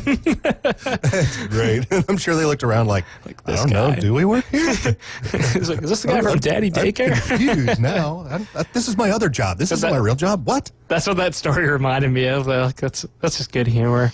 But I mean, hopefully no one was hurt in that outside of maybe the guy. Yeah, I think the only person hurt was the gentleman who volunteered himself basically at that point to be tased. Yeah. Because at that point, you're just volunteering for it. One of my friends used to have a taser, which is probably not smart. But I mean, you can, self-defense, I guess, Yeah. That's fair. They would bring it out when people were starting to, pregame to go out. So that's probably not the best time to do that. Probably not, yeah. Usually drinking and stuff like that. He was from Sarasota, so, it's like your classic Florida man. Classic Florida man right there. Yeah, just your taser. But that's a good one. That reminds me, I flew at the Panama City Beach Airport a few months ago, and someone was ahead of me in line at TSA. And, you can tell when someone probably hasn't flown too much in their life. Because they look totally nervous in that line. Yeah. And so, but I could tell he's like, good old boy. He's like a fisher. He's probably flying back to, I don't know, Tennessee. I think it was a connecting flight to Nashville. And they take out this knife, and it was clearly for filleting a fish, but it was like, a 7-inch, 8-inch blade. And he's like, "Oh, no worries, just for filleting fish." It's just a knife, don't worry. They're like, "Sir, you can't have that in your carry-on." He's like, "It's just for fish." They're like, "What?" And they're like, "Yeah, we can't take that chance." Yeah, we're just not going to let a foot-long knife on an airplane, sir. We're sorry. Because it's like, what, 5/8-inch blade or something? I don't even think you can have any more on. Because it used to be way back in the day before 9/11, it was like a 2-inch blade or something was good to go. It's still crazy. Now you can't even take your nail clippers on. It's like in the 80s when you'd see like those movies and they're just smoking cigs on the plane. Oh, I remember when I was a kid in the 90s on international flights, people still smoked. They would do it? That's crazy. No, national flights, no smoking. But I can remember traveling to Europe. And they were just even often. Up to the 90s, early 2000s, that there were if you got a seat in the very, very back of the plane, they had a couple, 3-4 rows of smoking sections. Wow. And then, if it's like the European ones, they're doing the hand-rolled tobacco, they got the good stuff. I mean, I'm not a nicotine guy, but it looks like it'd be good. That's not my scene, but I always see them, doing the hand-rolled cigs. I mean, I feel like that would be cool. I would love to, have a friend who does that and just roll one for them, but I wouldn't want to, I don't know, I'm not a cig guy, so. Yeah, I mean, you'd be surprised, Europe right now, there's a lot of smoking. No, there's so much. I'm not, it's one of those things that every time I go to Europe, I'm like, man, I used to live in Kentucky and Tennessee, and I live in Florida, I'm used to seeing people smoking. Don't worry. But bunch the of chimneys amount over there. Of people over there, I was like, whoa, this is where Robert Morrison's making all his money now. Yeah, like my wife, a lot of her extended family's from Poland. Her parents moved here from Poland right before they had her. And when they come here, man, they are chimneys. I'm like, hey, you guys got to go outside. Here's a little This is cup America. You're fine to smoke. Just go outside. Yeah, my house is not going to smell like that. So, I mean, to each their own. But yeah, I mean, it makes you think, Could be pretty nice. Could be kind of cool. Nice little head buzz. All right, one more for you. This one's a little bit peddling nicotine sadder, on ESPN Radio. But still, I find it afternoon delight worthy and even kind of sports related. All right, here we go. One person is dead and 2 others injured after Purdue University's Boilermaker special mascot collided with a vehicle on a highway in Indiana, authorities say. The deadly crash happened Thursday afternoon on US 52 at Wyandotte Road in southeastern Tippecanoe County, several miles southeast of the university. Yeah. The Boilermaker special vehicle was traveling north on the highway when it had a possible tire malfunction that caused it to cross the median, colliding with a passenger car traveling south, according to the Tippecanoe County Sheriff's Office.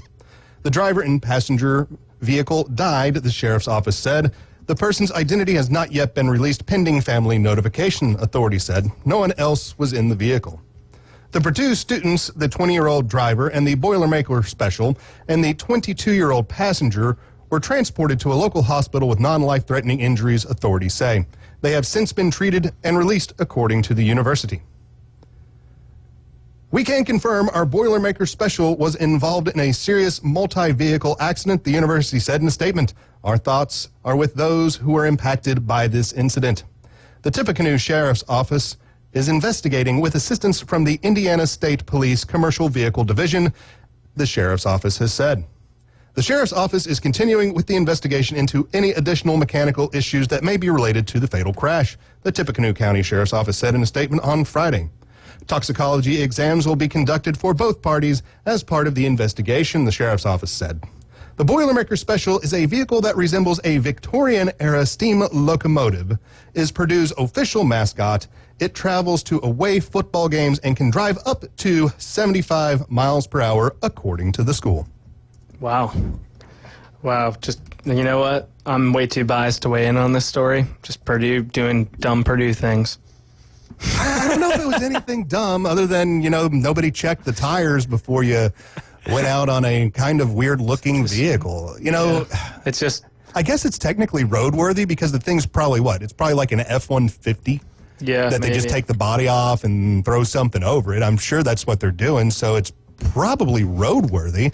But I guess why put something weird like that on the road? Why not load? I mean, it's Purdue. I'm sure they've got billions of dollars sitting around, like literally. So why can't they buy a trailer and move that thing around with like a actual front end truck? I mean, it's a university. It's a university. It's your mascot. You've probably got a Ford dealership or a Chevy dealership or something sitting there in West Lafayette that's like, I will donate my truck to pull this thing. Yeah, you slap my name on the side of the truck, I'll donate it to your university, and you just drive it wherever you want. I mean, that can happen. That could easily happen. I bet an AD just walks into any of those offices, any of those businesses. Hey, guys, we got a great opportunity for you to advertise with the University of Purdue. And no, they didn't do that. And I think that would have been kind of an easy have. Yeah, I agree. You're going to give a way nicer opinion than me on this one, so I'll agree with that. Yeah, let's roll. I just think, West Lafayette always causing problems. There we go, man. See if I can find anything else real quick. You got anything for us? Honestly, no, I'm enjoying these stories. This is some good stuff. I'm trying to think if I have any other good afternoon delights lately that I've seen.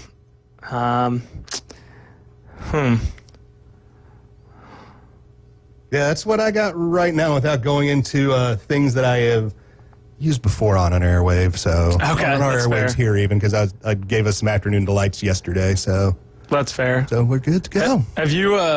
Yes. Okay. I'm trying to think of what else do we want to get into today, James? I don't know. We got plenty of What's stuff. going on in the mind of James Fife? Right now, well, actually, I got a delivery of 2 beehives this morning. So that was pretty exciting. My neighbor, I took 2 empty hives over to my neighbor's house and waited for a swarm to leave one hive and hop into one of the hives that I left at their place. And, last night when my neighbors checked, there were 2 hives that wandered on into my 2 hives over there. So Wife went and picked them up this morning, so we'll have two beehives running around at our farm. So nice. What does Mrs. James do? She's retired now. She was a groomer, but now she just hangs out at the farm taking care of all the animals, sheep, goats, llamas, cows, donkeys, horses, turtles, tortoises, lizards, chickens. Dang. Trying to think of other That's stuff cool. that we got.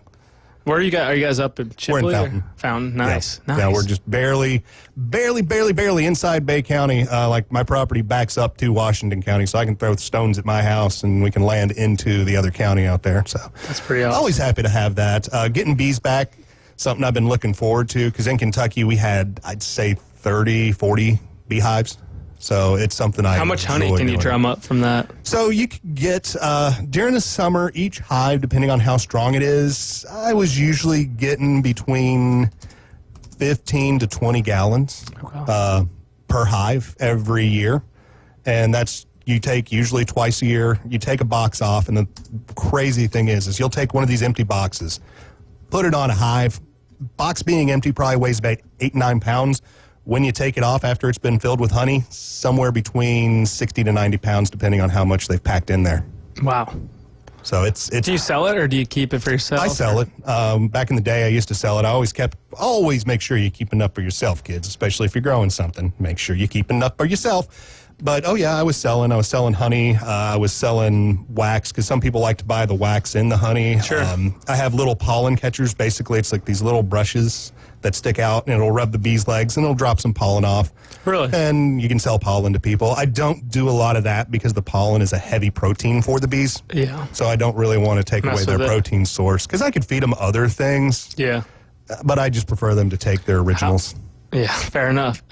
When you tend to that stuff, how often do you get stung? Oh, every time I go out there. Oh, really? Yeah, when I go out there to work with them, I'll get stung once or twice. There's Just get usually under your stuff? Yeah. Well, what happens is usually it's like if I bend down and there's like one behind my knee, and I accidentally bend into it, I'll get stuck there. Usually, if you're just going through and nothing bad is happening, they'll leave you alone. Is that another death for a honeybee? Do what? If they sting you, or yeah, a honeybee, unlike a wasp or any of the police days, they can sting multiple times because their sticker is not an attachment to the body, like with a bee, where when a bee sticks you, it has a barb at the end, so it pulls it'll pull the stinger and all of like the fluids that are being pumped into you out of the bee dies. That's for honeybees? That's for honeybees, yeah. Bumblebee too? Bumblebees usually don't sting. You have to really? Yeah. They're not, they have a stinger attached, but it's a very small one. So they've really got to get on you and line up to you to stick you with it. Yeah. And they can sting once as well. That was my little brother's party trick. He used to always, when we were kids, he would just catch them. Not get stung. Yeah, he'd go, that's right. Only the females can sting you.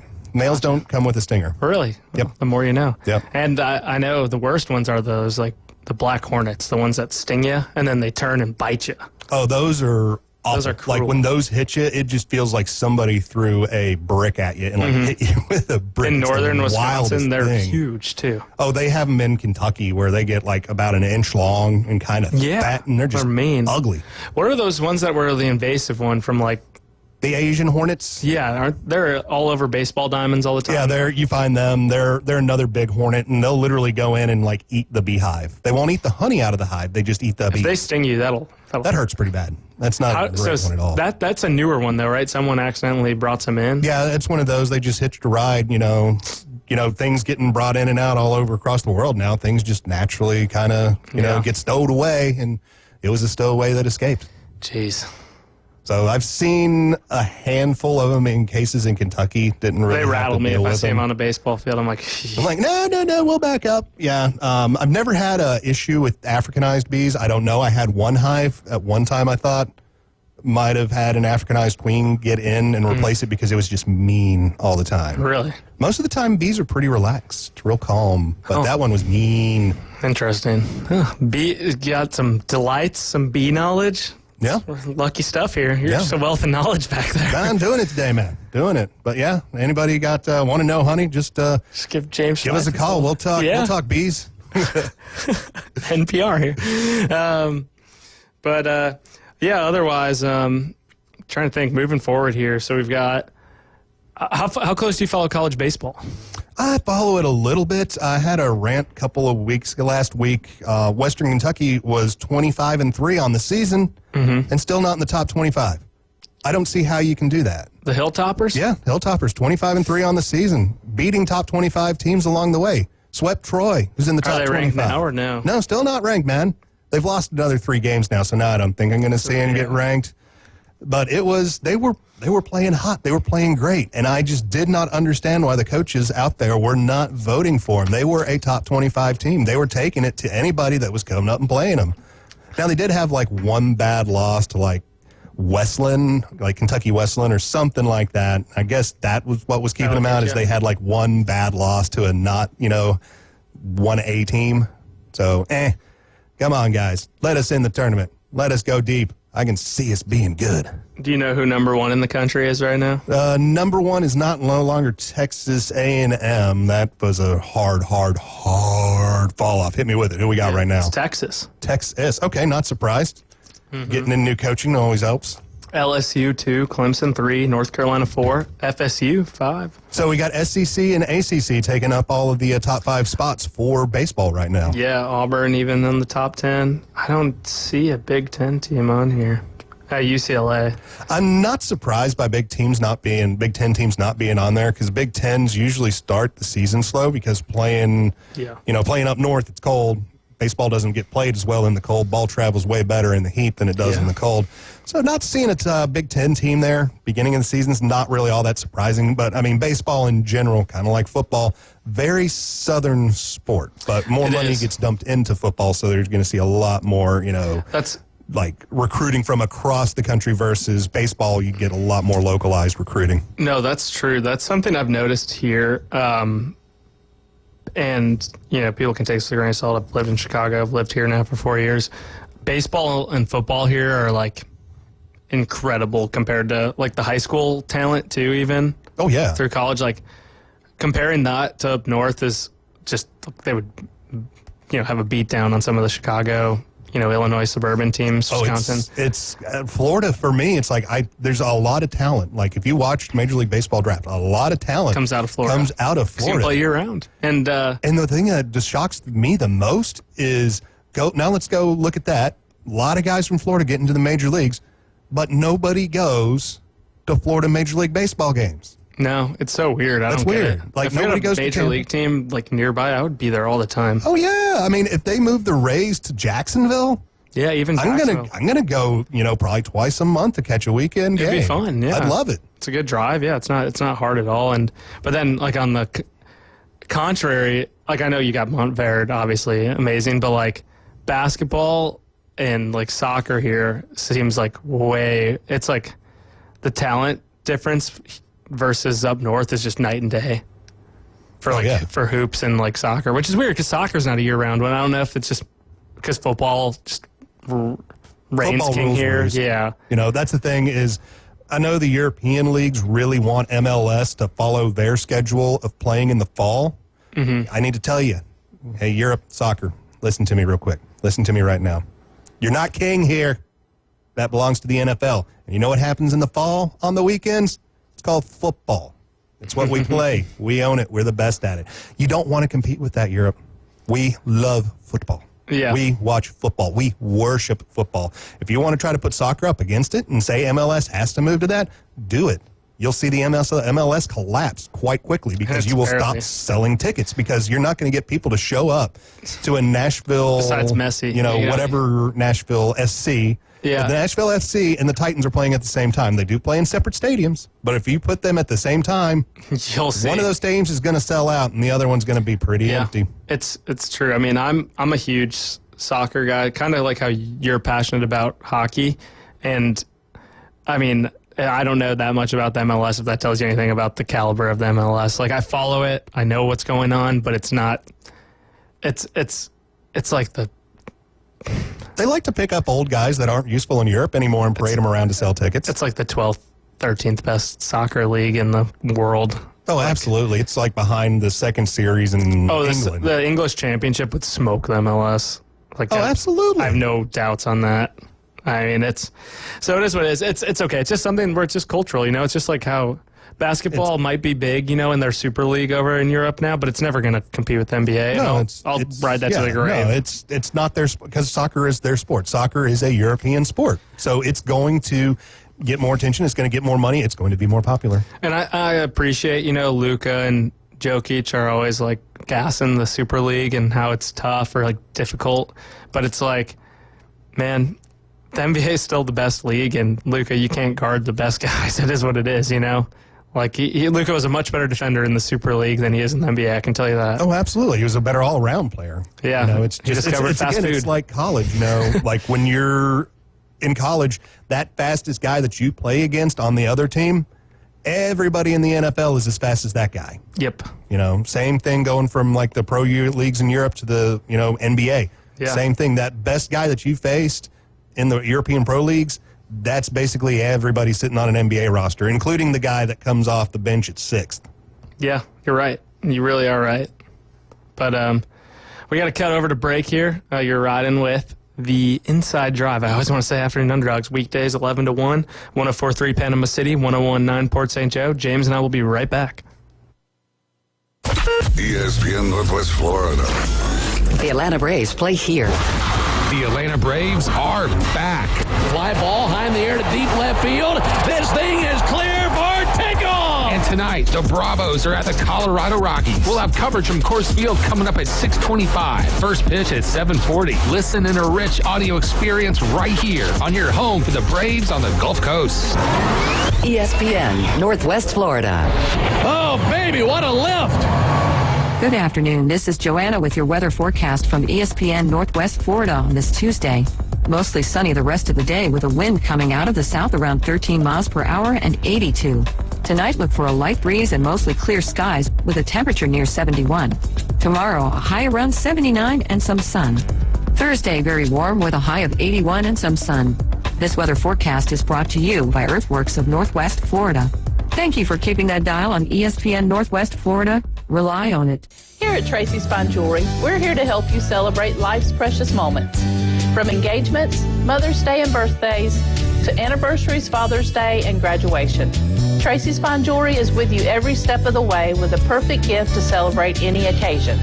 Celebrating every I do, Happy Mother's Day, anniversary, graduation, and Father's Day, because every occasion is perfect with a little bit of sparkle. Tracy's Fine Jewelry, putting a sparkle on Bay County for over 50 years. Los Rancheros has been doing it right for 20 years. Los Rancheros brings a top-shelf dining experience to you with the opening of their beautiful new building. Watch all college and pro games on Los Rancheros' 14 large-screen TVs with great drink specials daily from 2 to 5 and during all the games. Los Rancheros, the place for live sports and great food on 23rd Street between Jenks and Harrison. Cindric conquers Talladega. I'm Susie Armstrong. The story next on NASCAR Today. All the car parts you need at prices you'll love. Guaranteed to fit every time. eBay. Things people love. Still getting around to that fix on your car? You got this. On eBay, you'll find millions of parts guaranteed to fit. Doesn't matter if it's a major engine repair or your first time swapping your windshield wipers. eBay has that part you need, ready to click perfectly into place for changes big and small. Loud or quiet. Find all the parts you need at prices you'll love. Guaranteed to fit every time. But you already know that. eBay. Things people love. Eligible items only. Exclusions apply. Local radio brings people together like never before. It's a beautiful hometown weekend out there. We've got your local stations keep you informed and involved with music, talk shows, and real-time news updates you can trust. We are live and local. We are America's broadcasters, connecting you to what matters most. Text radio to 52886 and tell Congress to support your local radio stations. Message and data rates may apply. You may receive up to 4 messages a month, and you may text STOP to STOP. This message furnished by the National Association of Broadcasters. Austin Cindric captured his first win of the season and third of his NASCAR Cup Series career Sunday at Talladega Superspeedway. Afterward, the playoff-bound Team Penske pilot shared how all the necessary elements converged for the victory. such a challenging thing to do, and a total team effort, every step of the way for that final stage for us to be able to get that done, and for that to go green there at the end, and have a car capable, a team capable, all the things, and have it all come together. It's really gratifying. It's definitely a relief given how a lot of these have gone, and just super grateful for the opportunity to be able to come through with a win. I'm Susie Armstrong. This is NASCAR Today on the Motor Racing Network. Broadcasting from the Gulf Plus Studios, it's the Inside Drive. Welcome to the Inside Drive, the next big thing. It's a big, huge, giant deal. Sports betting, huge reactions, your calls and real-time coverage of the stories you're following on ESPN Northwest Florida.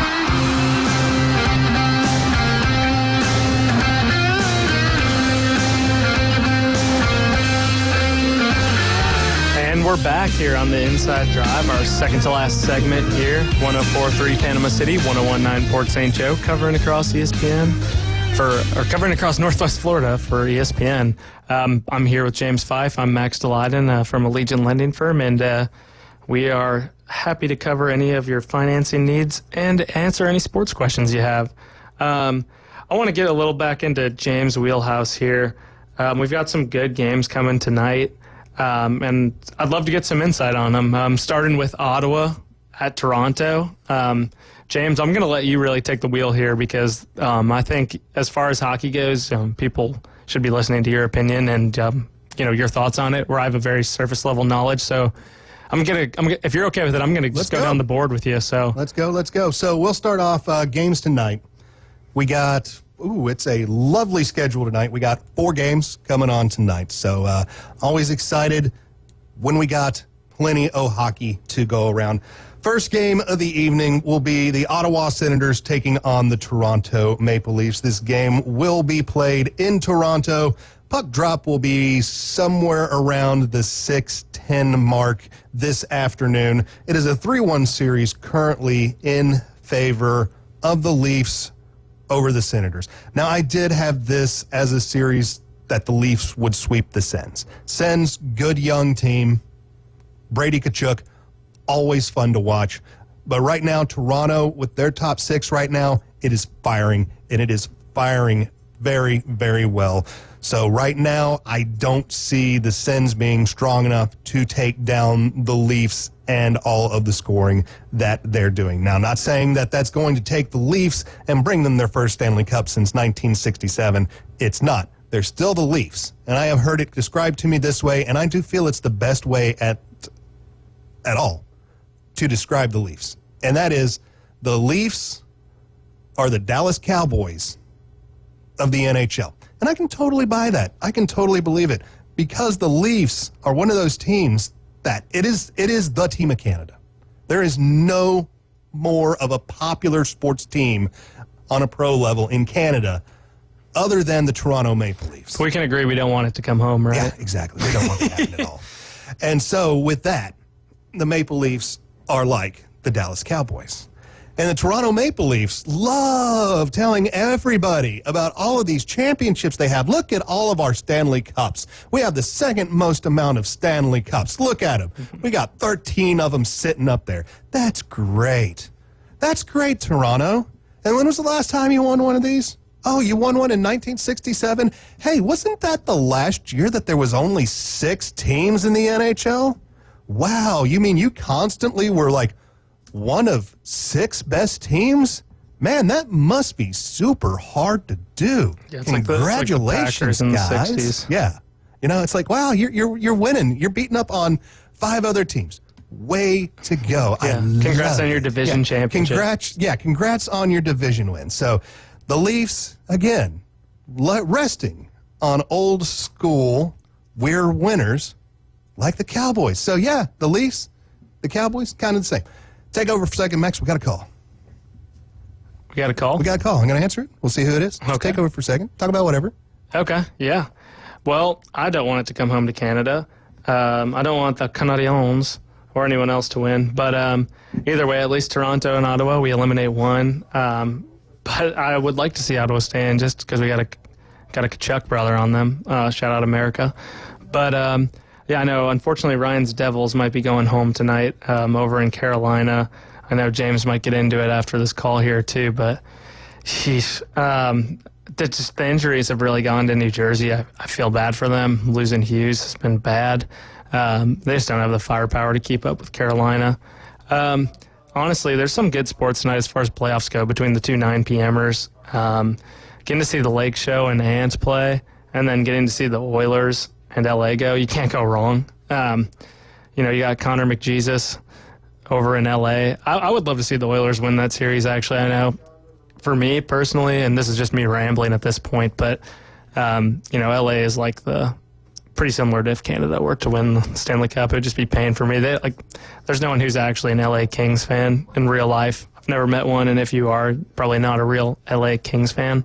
You probably just know the playoffs are going on, and ESPN alerted you. James, do we have that caller coming on? Yes, sir. We have Brad Law from the University of Auburn. Brad, how you doing? Hey, doing well. How are you guys? Having a great day today. Max and I filling in for the great Ryan Mulvey. Brad, I saw Chad Baker-Mazara committed today to USC. Mm-hmm. Yep, he did. And, Chad is a terrific player and was instrumental in Auburn's success here the last couple of years.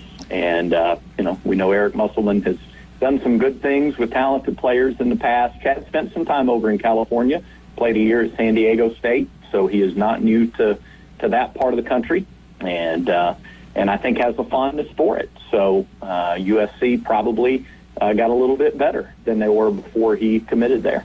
Yeah, and I'm not going to lie to you. Being a Hoosier, I had that little sliver of hope that there was a chance, and I know it's unrealistic, but that we were going to try and pry away Bruce Pearl from you guys this offseason. But I think he's happy ending out in Auburn. But I wanted to know what your thoughts were resolving this season. I know it was tough following the early Yale exit last year, and I know it's opening wounds talking about that loss to Florida, but I was curious what your thoughts are on the trajectory of Auburn hoops right now.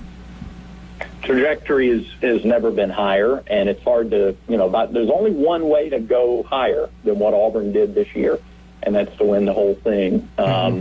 My thoughts on this season are that pretty early on, with a win over Houston in Houston, a win in the Maui Invitational, including an 18-point come-from-behind win over a top 10 Iowa State, maybe top 5 at the time. And then they never trailed against North Carolina or Memphis, and they won Maui. And I thought, all right, at that point, you've got 4 really high-quality wins under your belt, and all of them are away from home. Auburn might just be the number 1 team in the country. And, some of the talk started to trend that way. And then all of the pressure started to pile on. And this team, with all the seniors and all the key additions in the portal, guys they brought in to add size and length and strength to the backcourt and scoring ability, and you bring in a Miles Kelly, and just knowing what all they had back, the ceiling was always really high for this team, and that meant the expectations were always really high. And especially after winning Maui, the expectation became Final Four or bust, and that's hard to do. That's a lot of pressure. And my takeaway from this team, and I've said this a couple of other places, is that even with that pressure, they went out and they did the dang thing. They won the SEC regular season. They went to the Final Four. People looked for every opportunity to say the team was falling. When they lost 3 games at the end of the regular season and into the SEC tournament, they lost 3 of their last 4. And they said, well, this team maybe they're finished. And they weren't finished by a long shot. So it's the best season in the history of Auburn basketball, and the staff immediately went to work rebuilding the roster. They don't have any plan to fall back or slide.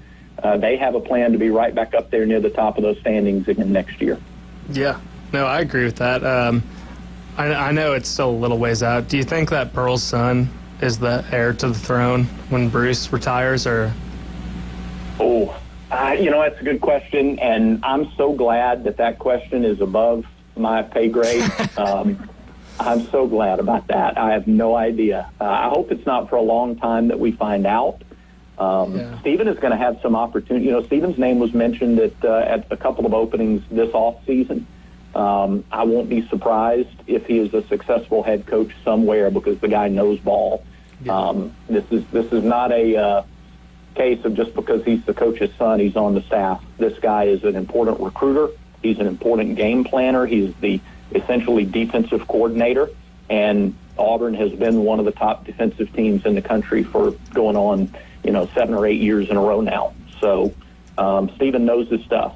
And so whether it's somewhere else first and then here or here, I don't know. I would hate to speculate, but I know I have a tremendous amount of respect as a coach for Stephen Pearl, as do a lot of people in the coaching business. Yeah. Is he ahead of Pruitt on the totem pole, or?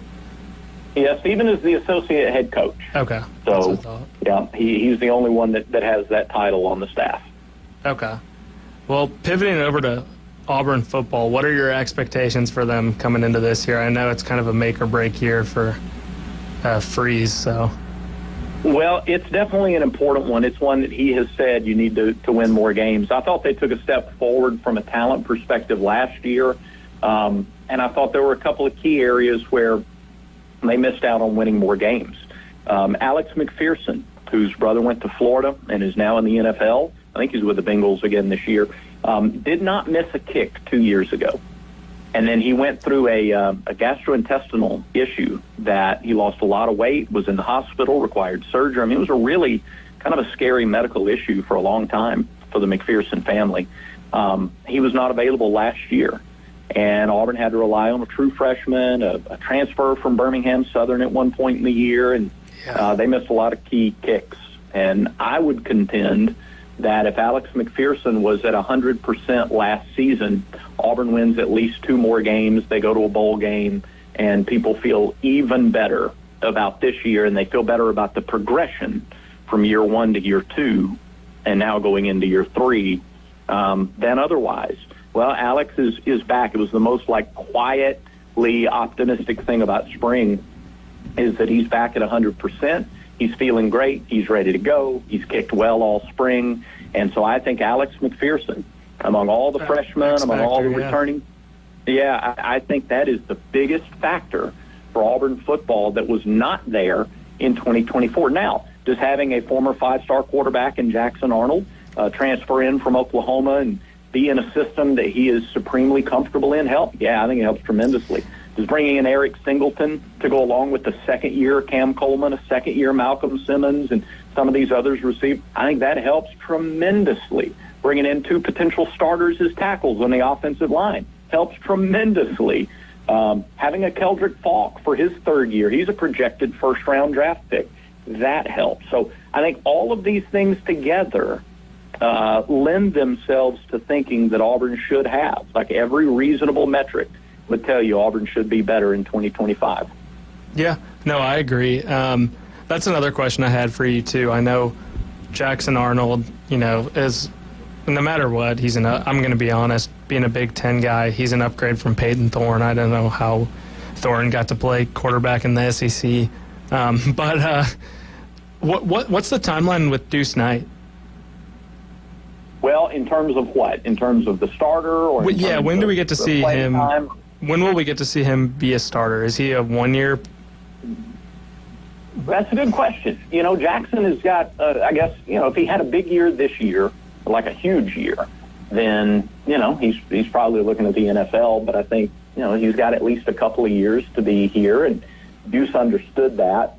They didn't sell him something different than what the picture is. So I wouldn't be surprised to see Deuce get some special packages or certainly play in games if Auburn is comfortable with its lead. But I think he comes to Auburn understanding that he may have to wait a year or 2 to be the guy. And because of the way Hugh Freeze makes no bones about the fact that he's always trying to recruit. And today I think you have to. Look at how many transfer quarterbacks were taken in the NFL draft. How many of the quarterbacks taken in the draft started at their school from which they were drafted? Not a lot. Not a lot. So, every year you're looking for a transfer quarterback to come in and be better than the guy that's already on your roster. Yeah, no, you're right. The only one I can think of is did Dart start at Ole Miss and then there? No, he didn't start at Ole Miss. No, he started at, I think, USC.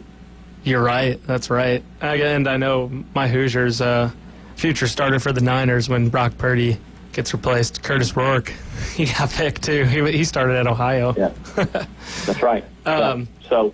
We're in the era of the transfer quarterback. So that it's tough to answer the question of when does a highly touted 5-star freshman come in and start in the SEC.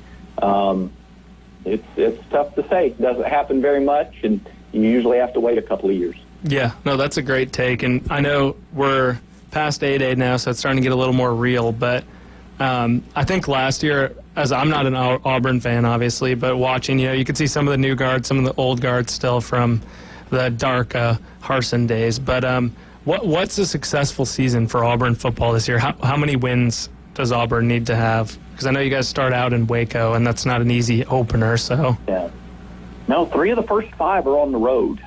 We go to Baylor, then we get Ball State and South Alabama at home, and then at Oklahoma and at Texas A&M before Georgia at home. I mean, that's a tough way to start the season. But let me kind of answer it 2 ways, because there's what is the standard at Auburn, and the standard at Auburn is not 8 wins.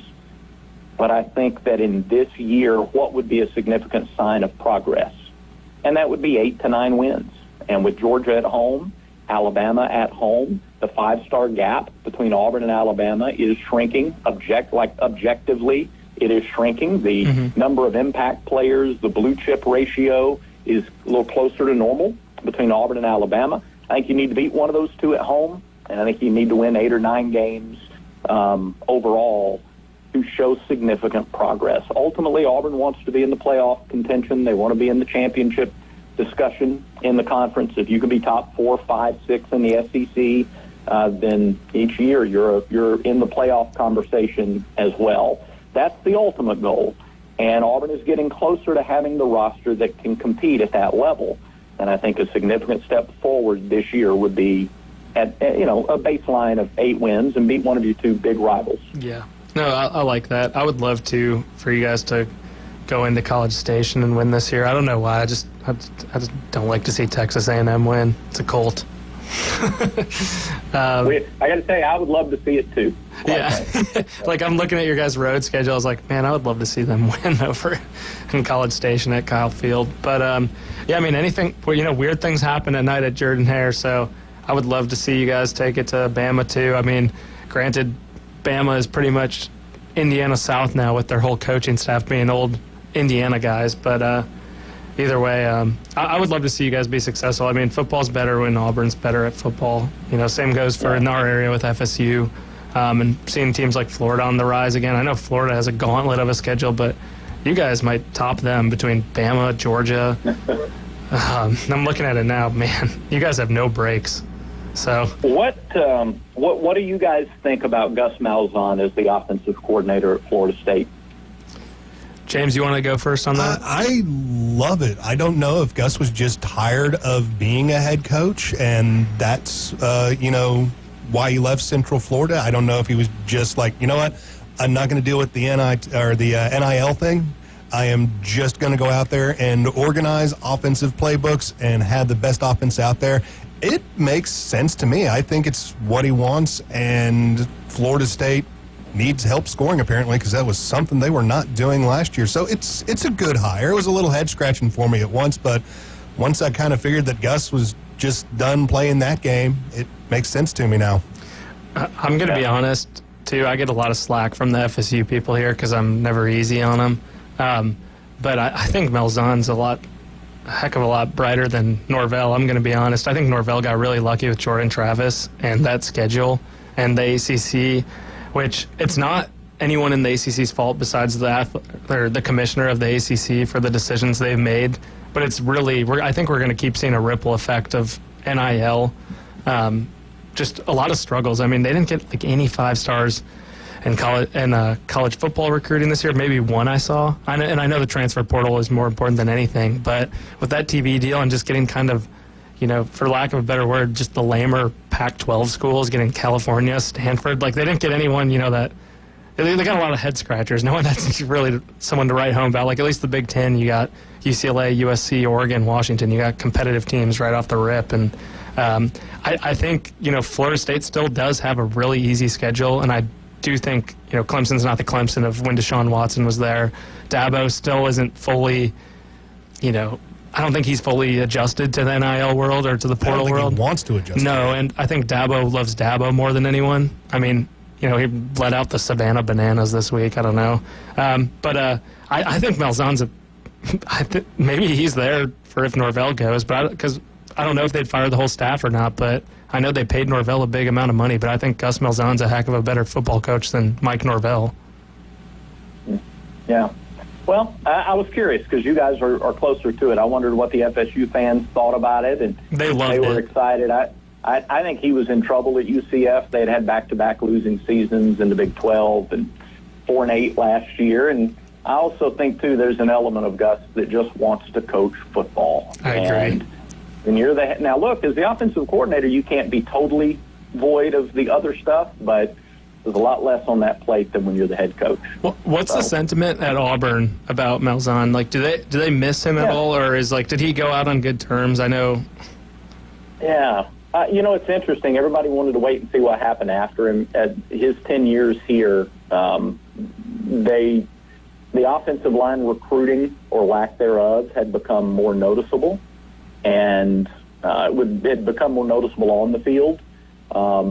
And 4-loss seasons and not competing for the SEC championship and seeing Georgia and Alabama rise in the recruiting rankings every year was kind of weighing on people. And now, after you experienced the Brian Harsin years, the sentiment became, did we really miss out? Did we chase or let Gus go, for this? And there is some sentiment there, because after 4 years without a winning season, that grass isn't greener. But now we do think that the ceiling is higher with Hugh Freeze and what he can do and get Auburn back to that championship level, when some of the belief with Gus had worn off that was possible. Played there in his first year, played for the national championship. We're in the SEC championship in 2017 and had opportunities in 2019 if a play goes here or there with a true freshman, Bo Nix. But I do think that there's a lot more confidence that Auburn can get to a higher level now than there was confidence at the end of Gus's time here. But now, to a man, people will tell you there's no finer gentleman and there's no better liked person as a coach than Gus Malzahn. Nobody had any issues personally. They love Gus personally. Yeah, and that seems to be the case. Seems like a class act. And I know we're running tight on time, so we got to go. But I just saw a report actually this week that I wanted to ask you about, but I know we're running short here. But I saw that Harsin's not really gelling as the OC in Cal. It sounds like there's a lot of people who don't really vibe with him, which I know, going to Berkeley is a totally different vibe than Auburn. But it just kind of goes to show. I don't know, maybe it's just if Boise State was where he was the best at, or what's going to happen there. But, if you're not gelling as the OC at Cal, there's a lot more deep-rooted issues. So, dogs bark and lions roar, and people do what they do, and chances are they're going to keep on doing what they do. That's a great way to put it. Well, thanks for your time. We really appreciate it, as always. Hopefully I could fill in. I know I'm not as knowledgeable on the Auburn sports world as Ryan, but it was nice to get another opinion from someone who's as deep-rooted with Auburn as you are. So thanks for your time. Happy to do it always, guys. War Eagle to the Auburn fans on the coast. War Eagle. War Dam. Thank you. Well, we got to cut to break here. I know we ran a little over time here. You're listening to the Inside Drive, 104.3, Panama City, James and Max. ESPN Northwest Florida. Colin Cowherd. Between his dad, Dion, saying during the Super Bowl on multiple interviews, we will dictate terms. We will not play for certain teams. And then between Sanders, Shedeur, sandbagging interviews, nobody wants a celebrity backup quarterback. So now, was I surprised? Yes. The Herd with Colin Cowherd. Weekdays, ESPN Northwest Florida. Whether you're an experienced investor or first-time buyer, Beach House will provide you with top-notch service to guide you through every step of the process. We make the real estate process fun and easy through effective marketing, strategic advertising, and always a client-focused experience. From single-family homes to full-scale developments, Beach House Sales Development has you covered. Check them out at beachhousesalesfl.com or give them a call at 850-919-3500. Tired of flipping through channels and finding nothing good? Introducing Scorpion TV. Over 5,000 live streaming channels. Catch every game of the season with over 100 sports networks, including ESPN, ESPN Plus, the NFL Network, and Red Zone. Even pay-per-view events. Watch 400 local network channels from Panama City and most markets throughout the country. Fox, ABC, CBS, and NBC. It's more than sports. Scorpion TV offers premium movie channels like HBO, Cinemax, Stars, 200 plus entertainment and news networks, or watch thousands of movies on demand, all for just $45 a month when you use the ESPN NW promo code at checkout. Watch on up to 5 devices at the same time. Perfect for sharing with family and friends. Scorpion TV gives you everything you want for less. Cut the cord, not the fun. To score Scorpion TV, go to ESPNPC.com and click on the Scorpion TV logo. Don't forget our promo code ESPNNW.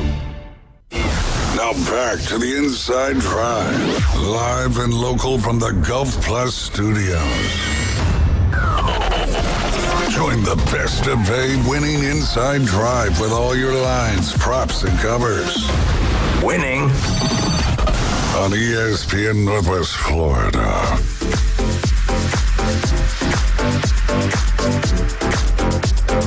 And we're back, closing out the show here on the Inside Drive, 104.3 Panama City, 101.9 Port St. Joe.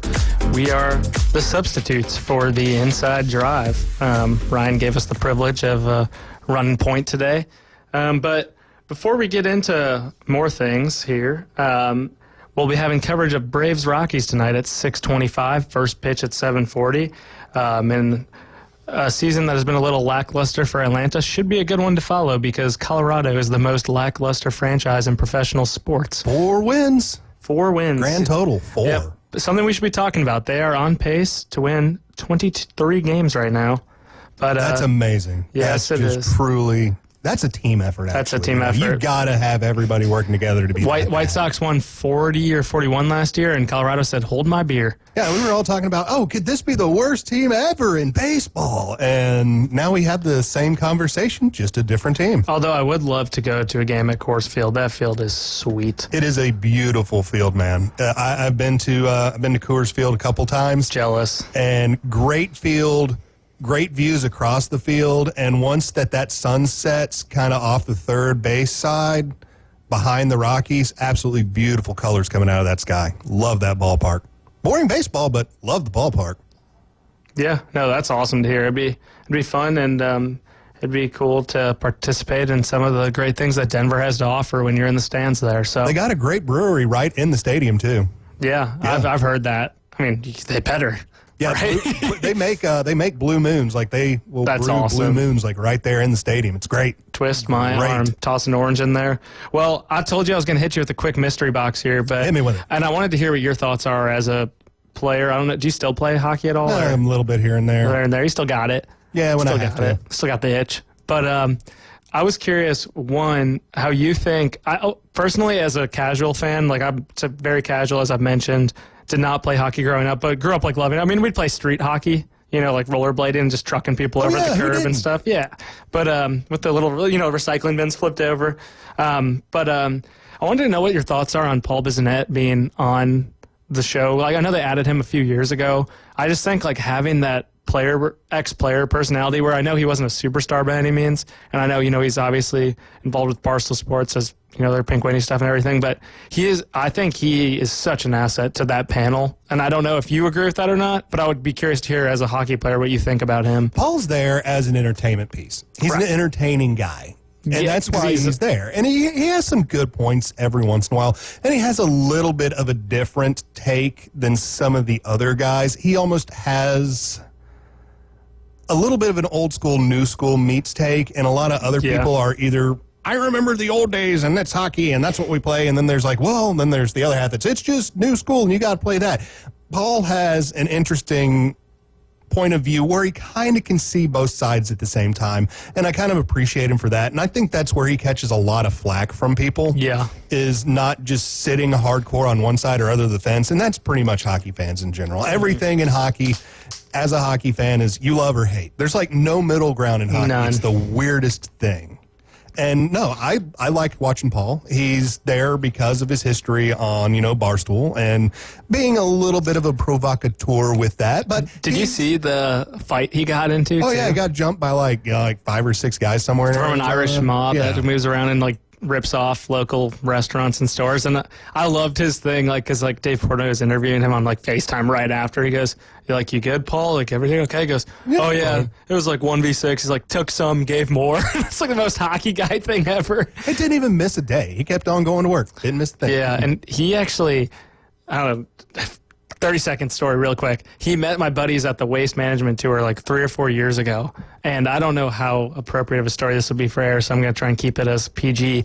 Saw him in the bathroom. My one buddy, I wasn't there. This is all, hearsay for me. But my one buddy has been getting after it, Waste Management. Everyone knows it's a rowdy crowd. And it's like, he's an ex-hockey guy, played at Wisconsin. He was like, oh, guy. He's like, you're Paul Bissonnette. And he's like, yeah, dude, what's up? And he's like, dude, just what's up, man? He's like, you need a ride home. Like, you're pretty tanked. And so he drove my buddy home, and they get to the driveway. He's like, dude, can you come in? Like, there's like a couple hockey guys there.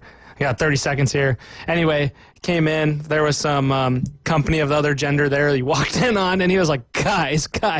And he ended up hanging out for a little bit. They did some party favors and called it a day. But just nice to know that he's like a salt-of-the-earth guy off air, too. Reminds me, too, before we cut off here in 20 seconds, have you seen the show Shoresy or Letterkenny? I have seen Letterkenny. Have you seen Shoresy, too? As well, yeah. I feel like you'd probably like that, too. But anyway, James, thanks for running point today. James was the glue man here today because I don't know how to do anything he does behind there. I'm just an ugly face on camera. So thank you, James. I appreciate you. And thank you for filling in today, man. We're signing off. ESPN Northwest Florida, the Paul Feinbaum Show. You still with your wife, or did she leave you? No, she never leave